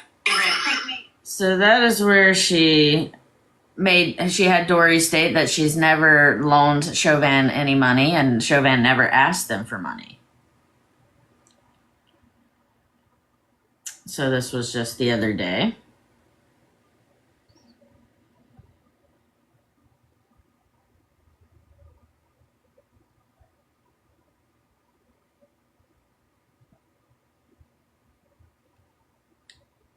Nancy paid my cell phone bill twice. She paid my cell phone bill twice. What do you know at Patreon that has lent her money that she stated she was going to pay back that she didn't pay back? I have no clue. And I can tell you, one person in here has loaned me money Yes, they're two different people. for an attorney. And you can say who you are if you want to. You can say who you are if you want to, or you can keep quiet. But one person loaned me money for an attorney. Nana, she's never seen anything about it. Thank you, guys. I'm sorry. That's not true. Two people did. I'm just looking at it because it was two different times and two different attorney fees. There were two people. I apologize. I'm sorry. It was two people. It was two. There's been a few times, yeah. And if you private message me, I'll say who you are. Oh, yeah. 6 or 7 weeks. Couldn't tell you. You were in there every night, then, correct? Peggy is one. Peggy loaned me some money. She had a picture on And Dory is the other. loan me money for when I needed the retainer for the attorney. However, you didn't ask for it. I just sent it. Aggie just sent it, but I did ask Dory. I did go to Dory and I did ask her. I have nothing to hide. I did ask Dory outright. I said, can I borrow some money? This is how much I'm short. And she said, absolutely no problem. I just wrote it down. And I Okay. told her, I don't know when I can pay you back. And she said, pay me back whenever you can. And she was outright, I got you. So she had her follower come on and say, Ashley never asked us for money, and I've never loaned her money. She absolutely asked for money for attorneys, and Dory absolutely loaned it to her. So, but yeah, if y'all haven't heard, let's listen to her ex-girlfriend, and she'll state some things about her.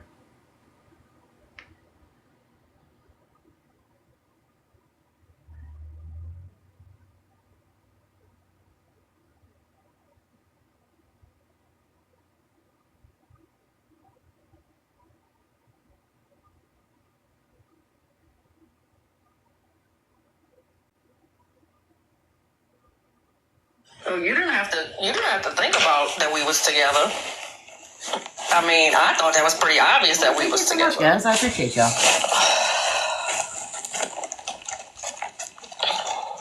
I think really the question is what's the arrangement on their side, and obviously there's some kind of arrangement, because if not, she wouldn't be sleeping at my house and going on for traveling and going on vacations with me and her and her kid. I mean.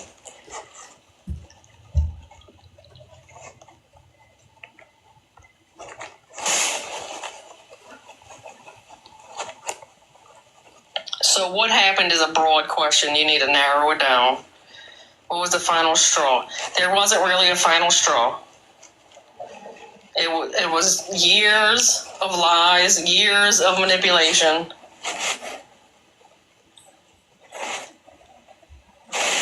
She was my first girlfriend, and I was her first girlfriend when we were 16 and 17. Absolutely. Yes. And we've been together multiple different times since then.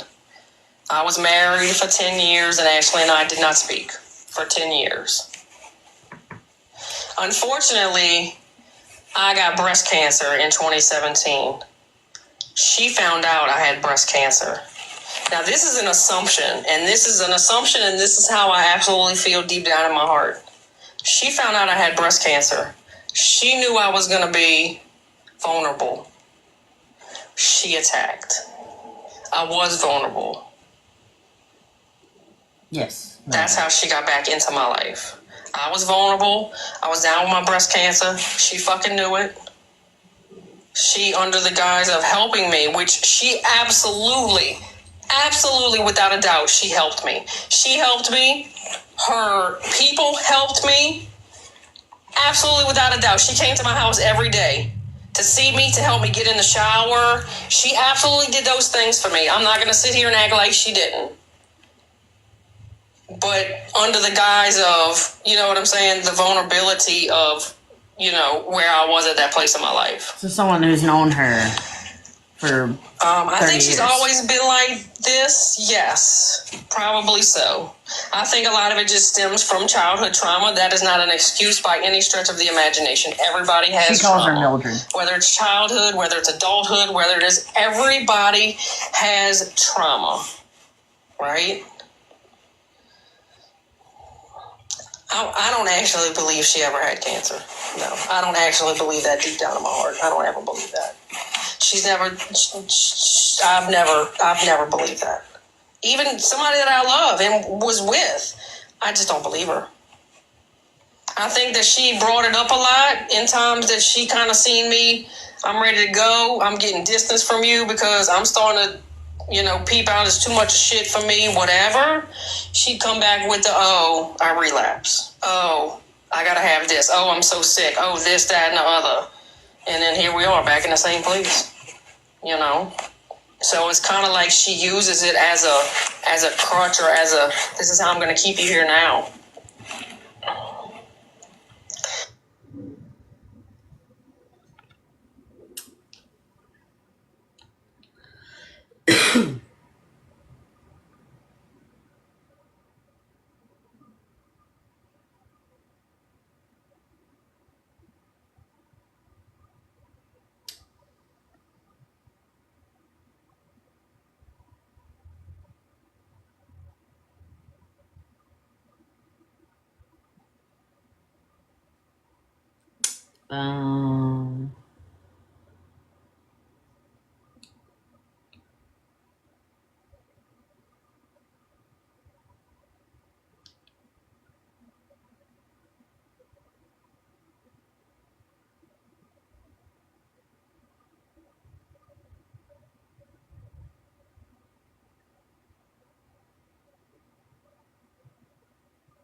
I'm trying to find the one that she said it on.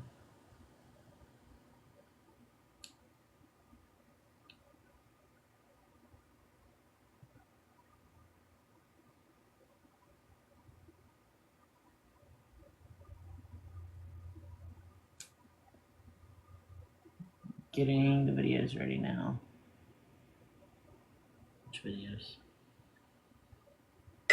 He does. You got the money in his name. And leave him alone.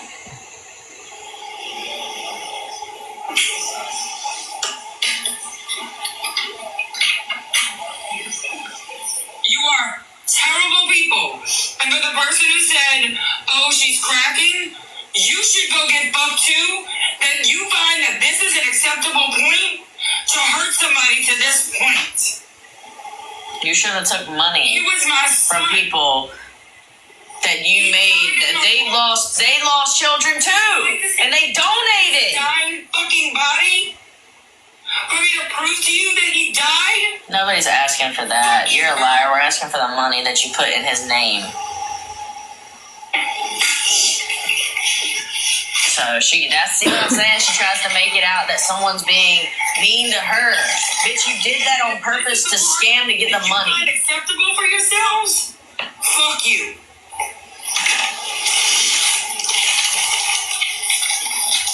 Fuck me. And I hope all your children die and you need rooms like that. And I hope you crack like this too. This is the type of person she is. And she's gonna say we do. She's gonna say we went low. To this point in their life. By using their dead fucking kid. And you can point and do whatever the fuck you want, but fuck you for saying something like that. That's some crazy. That's crazy, bro. How fucking dare you? It's like a pretzel. It's absolutely like a pretzel. That is wild.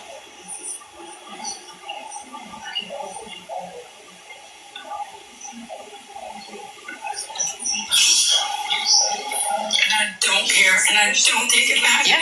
And I'm not gonna apologize for someone to say, oh good, she's cracking, because you question whether or not my kid is fucking dead. The type of person she is. I hope you fucking feel this pain. I hope you fucking feel this Nobody should feel that pain. every fucking day that I live and breathe. But she does this to make people feel bad. This is the vulnerability and the tears that we talk about that got the money in the first place for her. She used those tears to get the money. I hope you fucking feel this pain. So you can't have the sympathy for someone when they know how to do it. They know how to do this. See, this is what you bring up. This is an act. This is what you bring up fucking. Not saying she's not hurting, but this is something she's learned to do. When you keep bringing up that fucking child that died, She brings them up all the time, and the way she says it is disturbing. She says, "My dead child."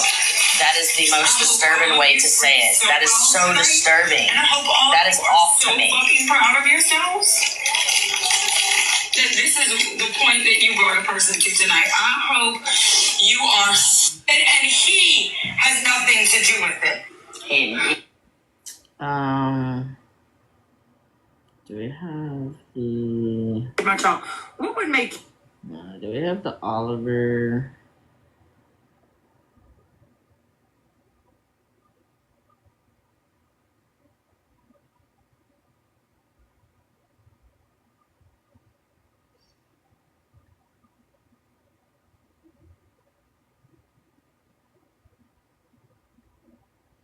The story about the...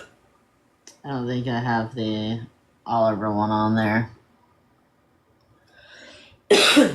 But we did write a song for her. We're going to take a little break for a second.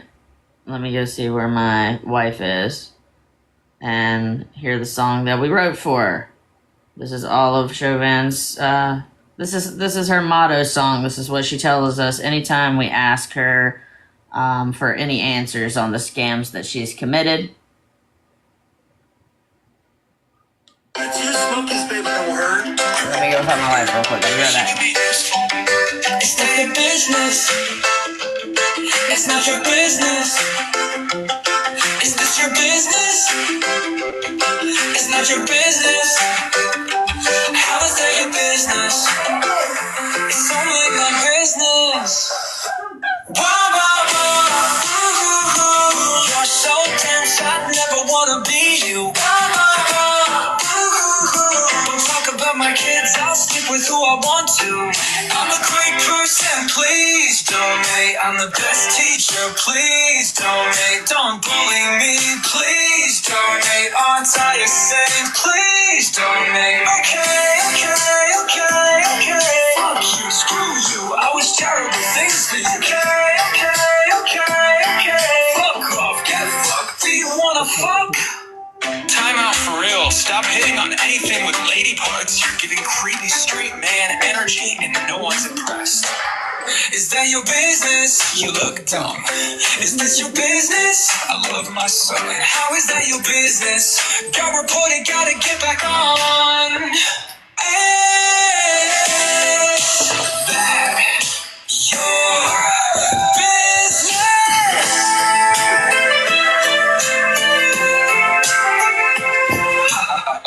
Ain't you cute? I hate you too. Part 7. I wish death on you. Alright, I'm gonna go to the second.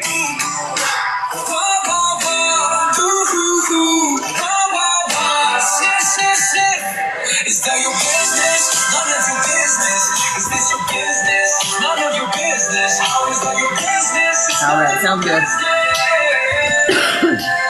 You're so obsessed with me. You're harassing poor baby me. You wanna sleep with me. You're always stalking me. Quit trying to sleep with me. Hold up, I just needed to get my nausea under control after that last line. Give me 1 second. All right. Is that your...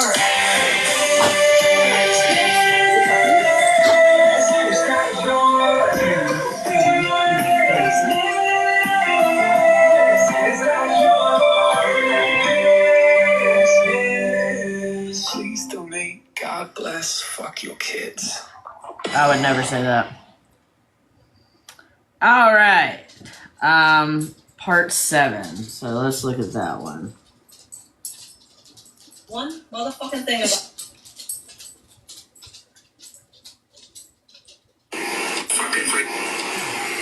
Go visit what? I don't give a fuck. But rest assured, you will not come back in this motherfucking life ever again. That's his grave. That's the picture cover of his fucking grave. And I hope and pray that you never have to see your baby's picture like that either.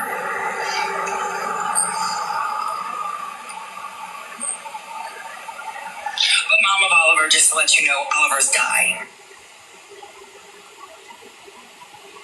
What? She's saying Mom of Oliver's died? I missed the comment. One of my mods let me know what it said. Did she just end it? Oh, saying that?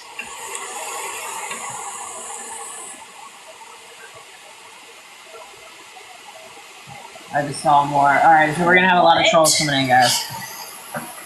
They're going to start reporting tremendously at this moment. Let's see who we got in here. Yes, come on in, Christine. I saw someone else. Who was the other one in the box? 2 creations from Amber. Christine, I'm gonna let you go first. You can go ahead and talk, and then Amber will let you talk right after that, if that's okay. Yeah, that's fine. I just wanted to first come on and say that, Jen, I'm so appreciative of you doing this night in and night out. I know how taxing it is and how taxing it can be. Because sometimes it's like hard to watch, if we're going to be honest, with things that are said. So I appreciate you giving a safe space to everybody to be able to come in here. I was one of her people who left last night from Patreon. And to be honest with you, I started watching you a couple weeks ago, watching your lives, your daily lives. And I was in Patreon when the Nancy situation blew up and Nancy had left. And I was able to talk to Nancy last night, get some confirmation about things that were said. And, you know, that even gave me more reason to leave. But I probably would have still been in there had it not been for these lives and hearing these other people and their experiences and what they went through to get out. To be honest with you, I would have probably still been in there. There are some great women that are in there. I don't know how many are still left, because I do know a bunch of them have messaged me that they've fallen off in the last 24 hours. I'm so proud of y'all. I know it's tough.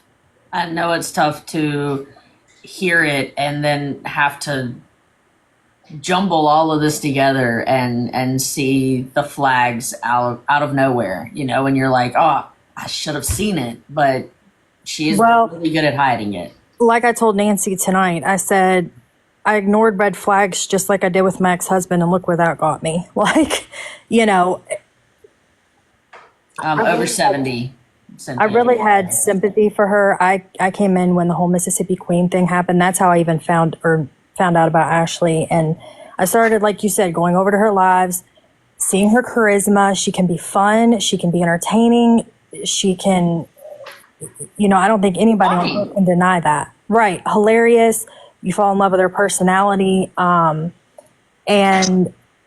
I was honestly like, well, who the heck is going to get this upset over $50? You know, like I was just like, that baffles me in this world. But it really wasn't until, like I said, a couple of weeks ago when I really started watching the lives and, like, you know, put 2 and 2 together. And you're like, well, wait a minute, that kind of seems like still going on. Or, oh, I can see that happening. Or, you know, she pitted Nancy and I against each other.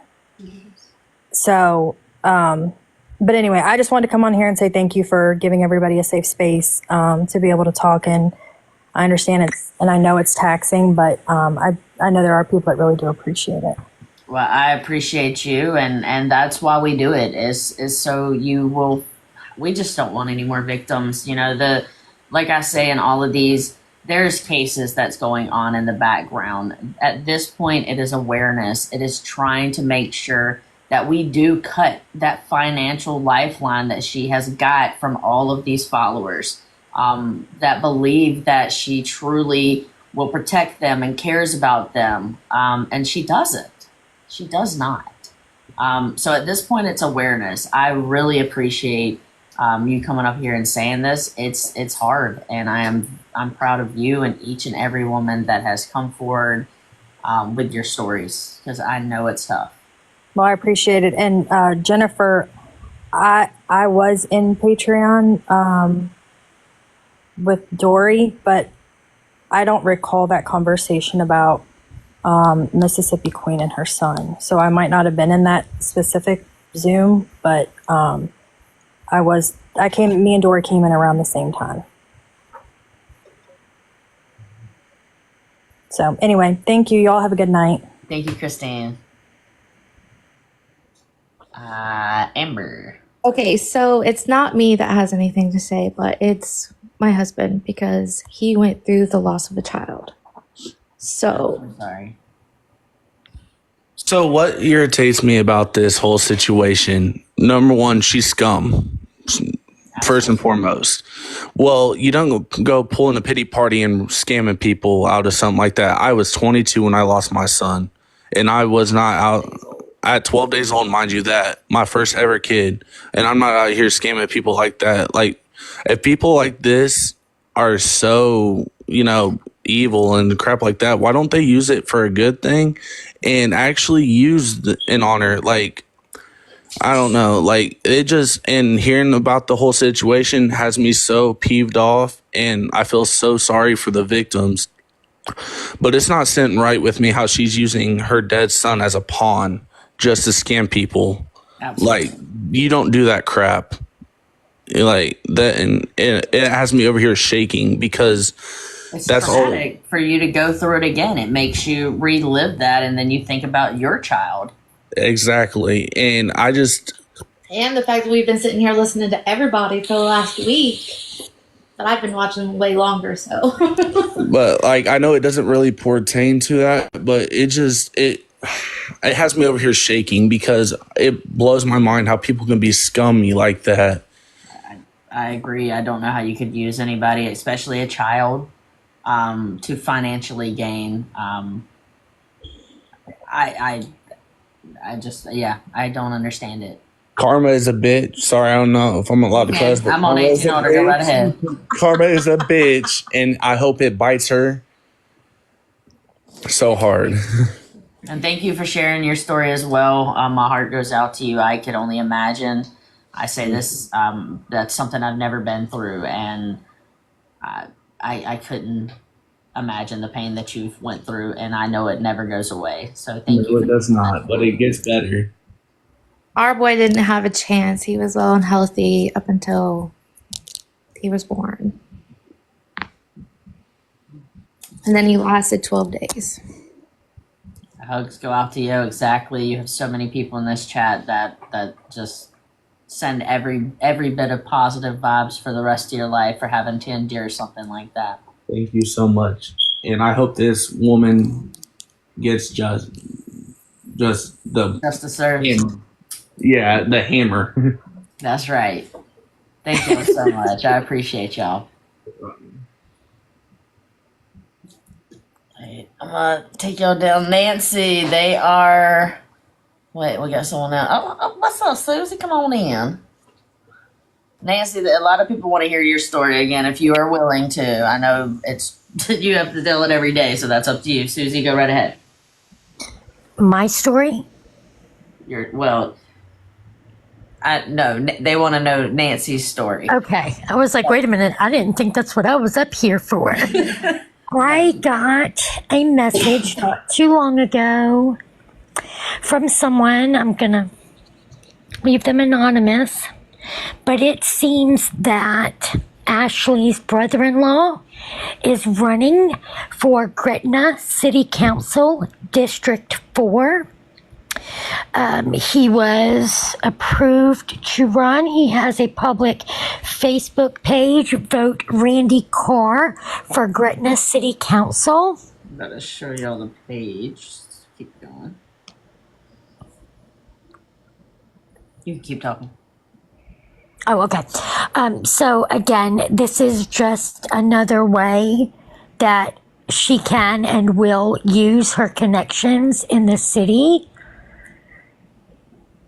I personally will probably be reaching out and asking him how he will handle scammers in his city and how he will handle one of his family members threatening the lives of people that question her for any reason whatsoever. So, District 4, Randy Carr, City of Gretna. Let me mirror this. Turn down my... So this is the Facebook. Let me see if I can get you. We can see it right there. Yep. Vote Randy Carr for Gretna City Council. This is a government Facebook page. The comments cannot be deleted on these. So that is a main concern. What are you going to do considering you have a family member, someone in your family that actively has scam going on right now, that she's being accused of all of these things with actual evidence of all of it? And what does he plan to do for his community? That is Ashley's brother-in-law. He is married to Ashley's sister. I just read a comment. And while I'm up here, I'm going to address just one thing. And usually I'll let her just run her mouth till her heart's content about me. Because let's face it, we all know she's talked about me now for weeks. But the last couple of days it's been pretty hard and heavy. Ashley. Yes, be respectful. Do not go and be putting anything derogatory. Correct. This is true. You want to know. This is if you want to know what is he going to do. We do not want someone going and spamming and being disrespectful or anything in the comments. If you choose to ask like you have some sense, okay? I mean, I'm just going to be blunt. That's the only way I know how to say it. If you go in there and act like Ashley, then you're going to get treated like Ashley. So let's not do that. But to Ashley, specifically, the last couple days, the stupid TikTok we've been hearing about, I sent both to Bougie within 2 minutes of you starting to talk about it the other night. I put in the comments 182,000 times that I had the hashtag "Don't Show Me Chauvin" on it.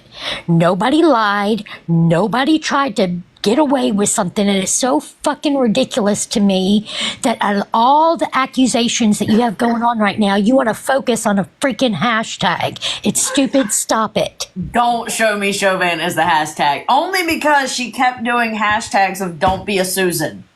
She made, and that is the story. She made that YouTube video with her son to bully me, and then she put on every single TikTok she made, whether it was about me or not, she put hashtag "Don't be a Susan." So my hashtags were "Don't show me Chauvin." But let me remind you, Ashley, that when you said that, you said I put that you were going to be arrested that day. No, I did not. And I'm still waiting on where I said that. So, you know, can we pick up the pace on these receipts, please? Yeah, we're still waiting for my arrest record. All of the Susie receipts that you've said that she's done. I mean, come on now. Everybody knows what you said. I said the hashtag. I'm not ashamed of it. I am very proud of it. But I never once said you were going to be arrested that night. Now, do I hope every single night before I go to bed that you're arrested? Absolutely, I do. But I never said you were going to be arrested that night. Okay, I know how to leave by myself now. So I'm going to kick myself out. Bye, y'all. Bye. Hi, Miss Pitty Paws. How we doing? I'm all right. I just wanted to come up here. I think a lot of people heard what happened with me today in Mr. Homie's live. I wanted to come up here again and thank you, thank him, thank his wife, thank everybody behind the scenes. Because when somebody says that they're truly scared to go live, scared to do this or that because she's going to attack them, and you don't have a voice because she shuts you down, or she tries to get your page taken, or she just makes you feel like such a piece of shit that you don't even want to come on live. Thank you. Thank you guys for being the voice for us. Because like I said today, I came on TikTok to try to get away from her. I blocked her on FB. She found me, and I have been quiet since then, and it's been about 4 years. And I'm scared to go live every time. My business went to shit because of her. I walked away from it because what was I supposed to do? If I went live, she talked shit and had everybody come Some over. don't know your story, they say. So will you tell it? I know her from FB. I know her from when she was involved with 2 bigger creators over there. And then she went and she got in with Serena. And I stood up and said something. And she had everybody come attack me. She had people thinking I was a piece of shit. Like, I used to be sending out orders all the time, and my business dropped like that. She would message me and tell me how much of a piece of shit I am, how I'm not worth the breath that I breathe. She told me to off myself. She put me in a very, very bad mental state. I never supported her with money. And you did have, I believe I saw you did have the messages. You showed those on the Mexican. Yeah, I sent them to Miss Home or Mr. Homie. This has been, she sent those messages. Okay, you go right ahead. I'm sorry. But today, for the first time, I felt like I could talk about it. Today, I felt like the first time, and I'm sorry I'm not looking at comments because... No, that's fine. I felt like I could breathe. I felt like I could let it out because I know I've known Mr. Homie and Mrs. Homie since basically he started, and I trust him. And since her whole thing with me, I had a very hard time trusting anybody. Anybody. Like, and I feel safe in his room. I feel safe here. She's not going to shut me up. Right. I don't care if I have to tell my story 100 times to save one more person, to let them know, don't let her get you in a mental state. If she takes you off on the side with a few people in a chat and starts talking about her with a box, please leave. Please leave. Because that's her way of getting you down so bad. And if you've had ever a situation like that, it hits you hard because she manipulates you so bad. So bad. There was a point when I was going to walk away from my TikTok. And I said, no, I'm not doing it. I'm not doing it. So I stopped going live. I used to go live on Facebook all the time and do my orders, cut up, do whatever. I used to go and watch the 2 creators that she tried messing over, and it's such a blessing that they did not back down from her. But still, I was silenced. IC3.gov is where any of the victims who do not want to come forward to me or Susie or Mr. and Mrs. Homie, the Mexican Homie one, you can go to IC3.gov, and that is where you can put in, that's the FBI internet crime website, and you can put in your complaint right there.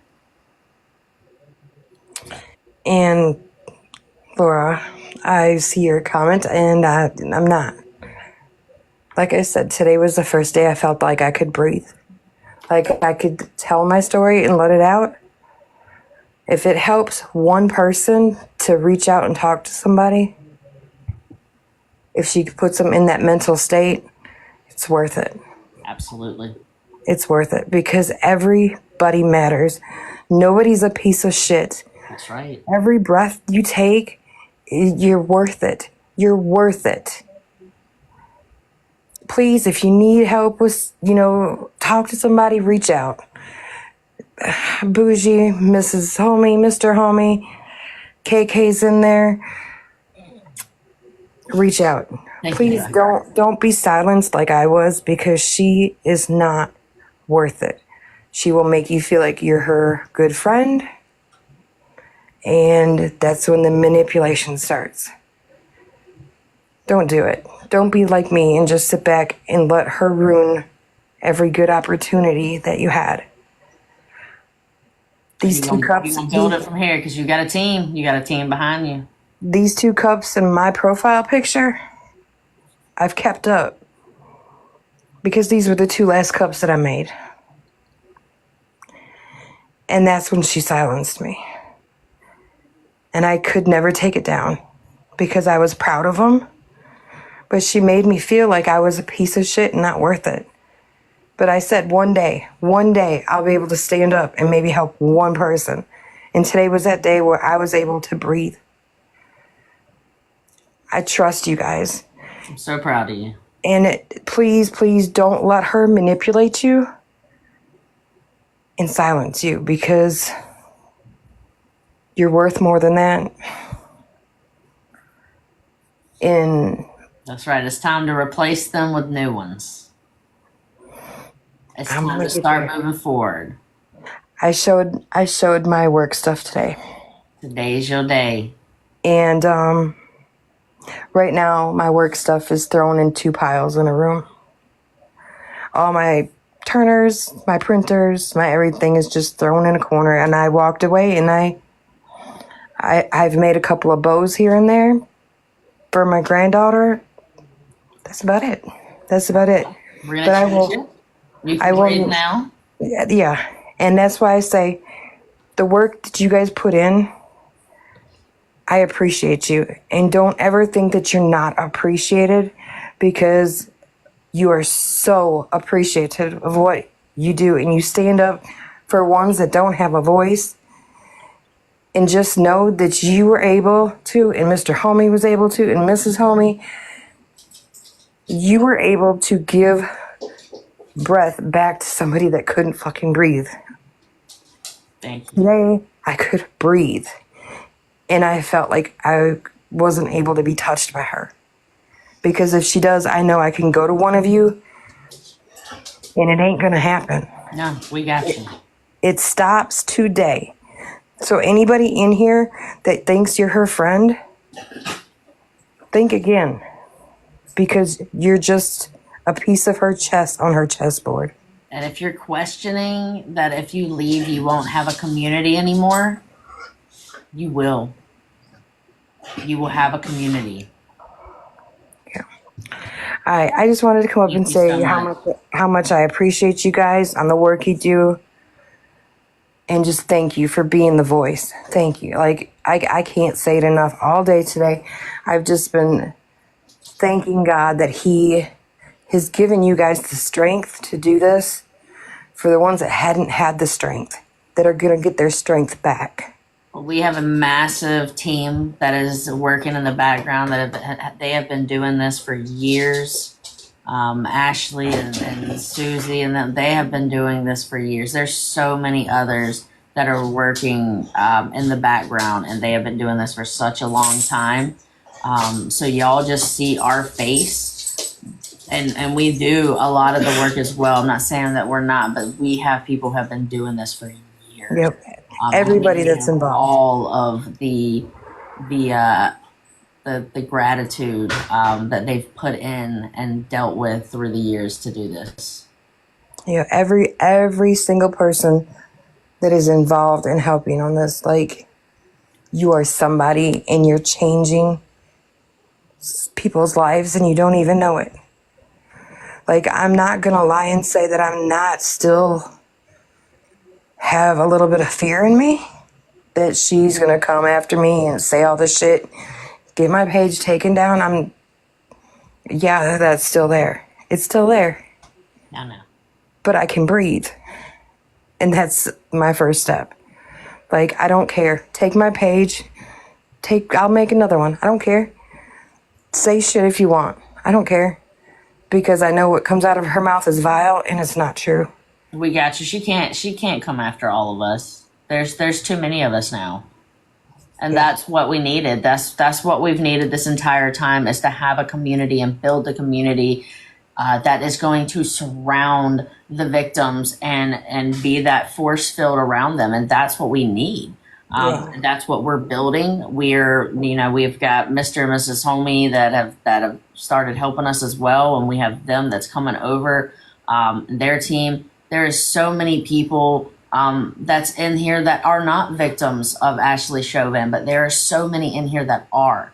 And we are building a community that is going to surround them and make sure that they are safe. So that way she can get arrested and charged and no one has to have this fear for her anymore. Yep. And I mean, that's why I wanted to come on here, because sometimes it's not about money. That's right. Sometimes she'll hit you with the mental state and the manipulation. And that's just as big as if you sent her money. Yeah. If not worse, because I'm not going to say. But, Ashley, if you're listening, you're a fucking piece of shit. And today, you're underneath my foot. And from here forward, you're nothing to me. Every word that you said to me, believe me, baby, is hitting you right back. And today, I stand tall and proud to know that you ain't going to control an ounce of me. In this fear that I do have, I will get over it. I will get past it, and I will get my business back up and going, and I'm going to put your shit to shame. That's right. I'm going to put your shit to shame, and I'm going to show people that when you get products, they can go out and be sent out to the customer, that they don't get talked shit if they have a problem with it. You're going to learn today is your day. Leave it alone. That you're outed. Because all of these people involved are doing an amazing job. And if you support her, you're just as bad. If you're scared to leave because you're afraid that what she's going to say, don't be afraid. Don't be afraid. Come where you can be surrounded by positivity and not a vile mouth, and just block her. Just block her. Because I'm tonight when you played a little bit of her clips, like, it made me sick. Like, my heart dropped. It made me sick. But I'll get over that. I will get over that. And I'm telling you, I promise, I'm going to get my shit back together, and I'm going to put her shit to shame, and I'm going to make a tumbler or a shirt to make sure with your name in it, crossed out, void, canceled, because you will be canceled. That's right. I thank everybody in here. And just if you can pray, I would appreciate it, because it is hard. It's when you've got a fear in you, it's hard to get over. But when you've got people that are willing to talk and to know what it was like, it helps. Don't be afraid to reach out. Don't be afraid to reach out. Because she can't. Canceled in an orange jumpsuit. That's right. All right. Thank you. I love y'all. I hope y'all have an amazing night. I'm going to keep on watching. All the positive vibes are sent towards you. Thank you. Oh, you're welcome. All right, we got some more coming in. We got Nancy.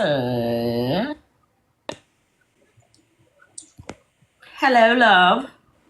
What's happening? How are we doing? My favorite hillbilly. You're doing fantastic. This hillbilly is ready to rock and roll. All right. Well, we have some newbies in here. They have not heard your story. And would you mind telling a little bit of it? Ooh.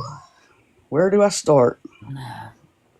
So I started making tumblers and was watching YouTubes, getting ideas, learning how to do stuff.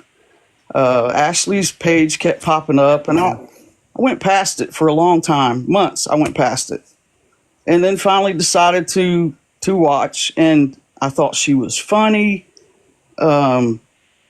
She made beautiful cups.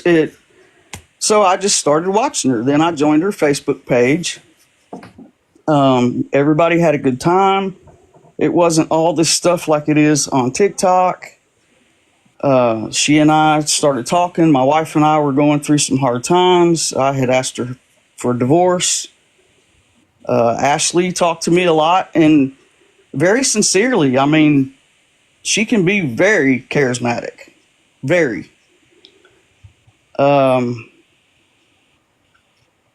She knew the background, my story with my wife. She knew I had a little bit of money. And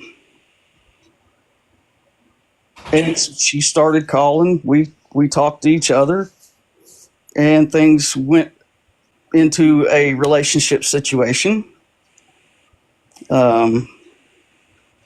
Off again, on again from 2021 up until October, November this past year.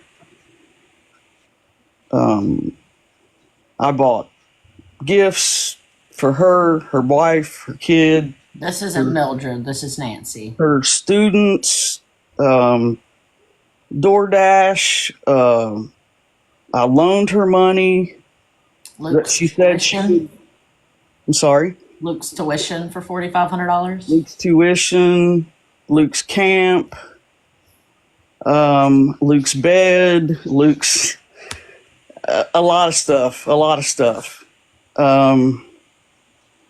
But Ashley can be very demeaning when you don't agree with stuff that she says. If you question her on anything, you know, at first everything's, oh, you can ask me any question you want. She's so nice. It's refreshing, you know. But as time goes by, it's like none of your business. And why are you asking that? And if you have just a simple question, she go off the damn scales, you know. We went our separate ways. Things just weren't meshing for either one of us, and I left Patreon, and she started talking junk. Things had got back to me about, oh, what a horrible person I was. She started making videos calling me a drunken hillbilly. Cheers, by the way. Oh, my water. Cheers.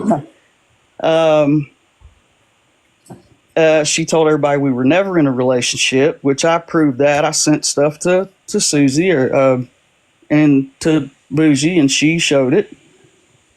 I talked the other night about, you know, she said I only paid her a phone bill for 2 months. I went down the entire list with you. It was 11 months. I got you real quick. December 25th, 2023, $500 for her phone bill. January 27th, 24, $496.84. February 27th, 2024, $486.90. March 26th, 2024, $496.91. April 24th of 2024, $479.80. May 26th of 2024, $486.79. June 21st of 2024, $469.13. July 25th of 2024, $558.11. September 19th of 2024, $527.33. And October of 2024, $529. That was her phone bills that Nancy paid for, that she has receipts for every single one of those. The biggest breaking point, I guess, between us is Ashley. We had some Patreons. A couple people came in. They gave her information, which everybody's heard of it by now, but I'm not going to mention all those names. They had told her, oh, this person in Reddit, this is who this is. This person, this is who this is, down the line. So she texted me one night and she said, look, all my accounts have been, I've lost all my accounts on Reddit. Will you go in and send this message to this person privately? And she typed out a message. Of course, I read it. But because of everything that had been discussed in Patreon, I thought it was her letting, because they thought I was her the whole time I was in there. And I kept telling them, I'm not Ashley. Did you get the sus tag? I guess so. But so I went in and I sent the message. I didn't even know that was Susie at the time. I sent the message and it said to the effect of, I hear you like steel-toed boots. I thought she was letting that person know that she knew who they were. I don't know how long it was after that. I don't think it was very long. It may have been a week. It may have been less. It may have been a few days more. I found out what it meant. And I was furious. Absolutely furious. So I went back on Reddit and I private messaged the same person back and apologized profusely.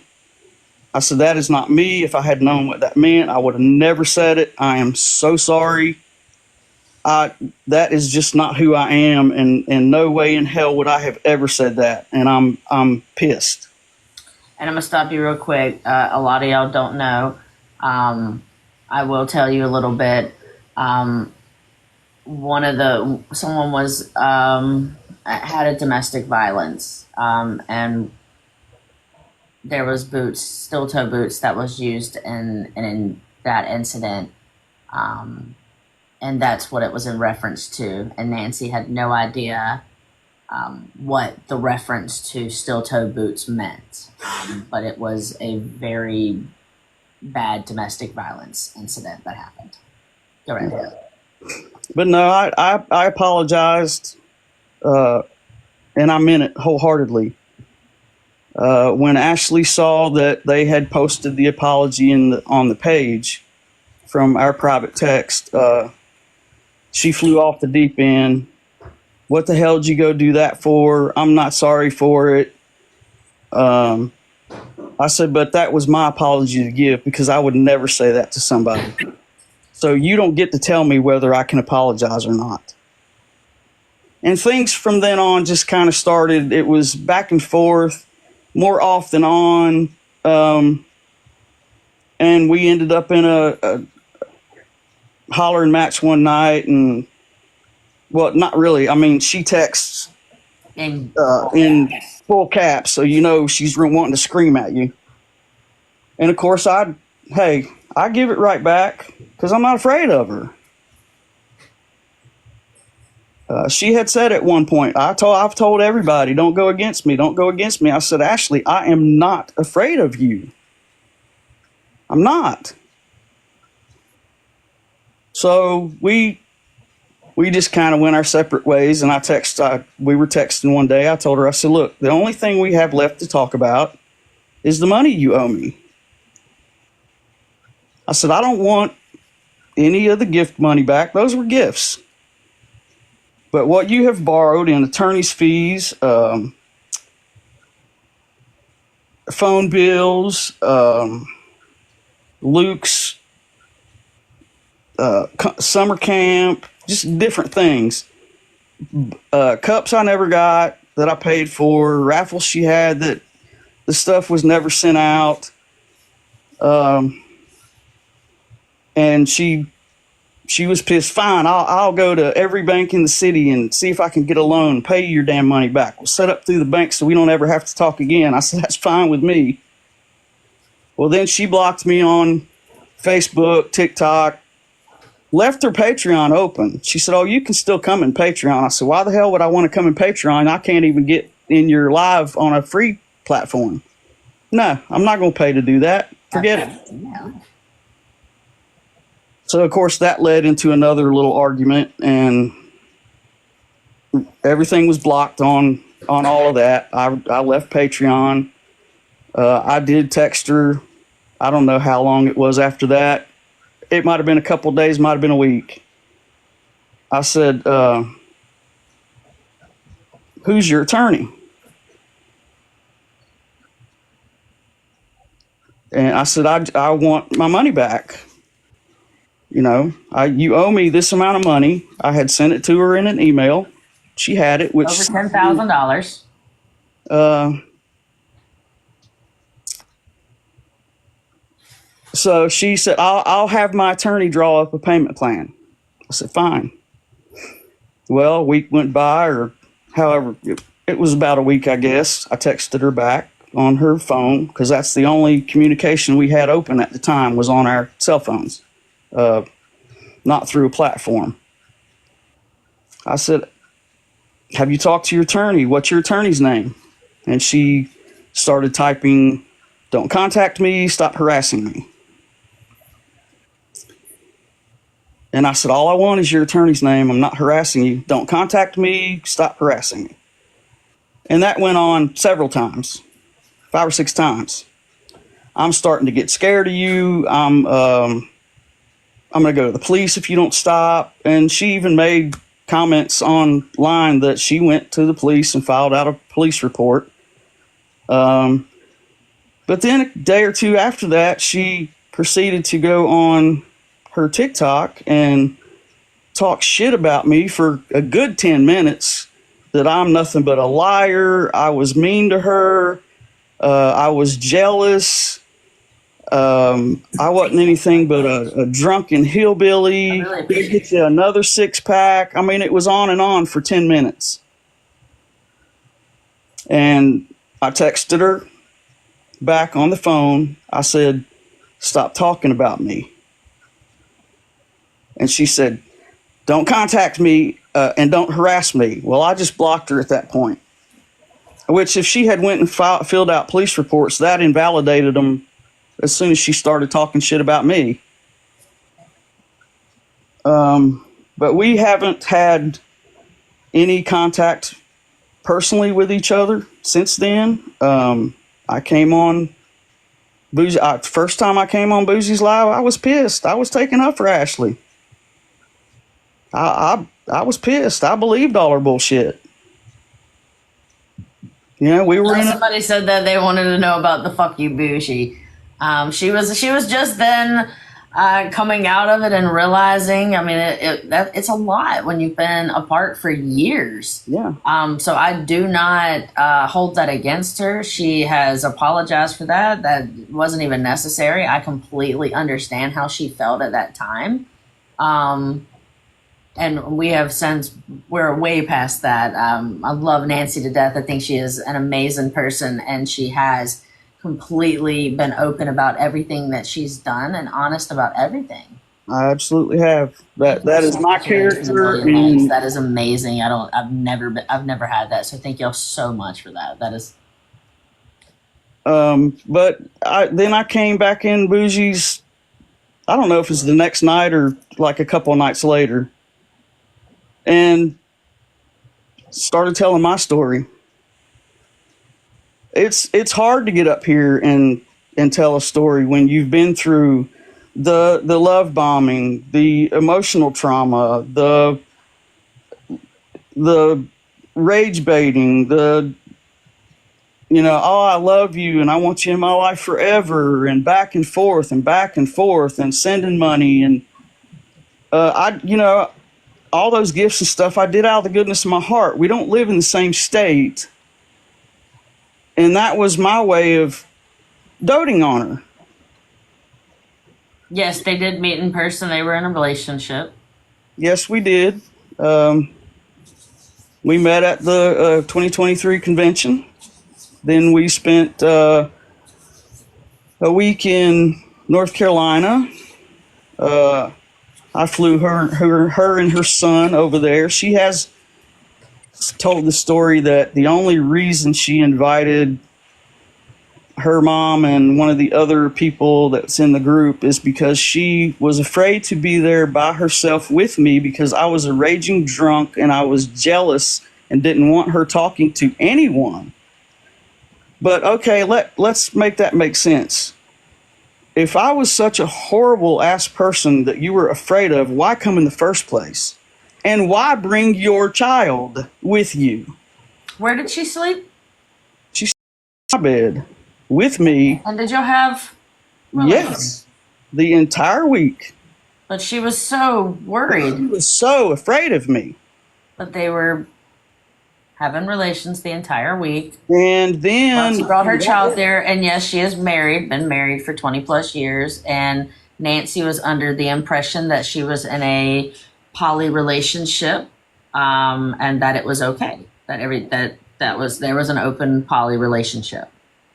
And that was June was the convention. July we went to North Carolina.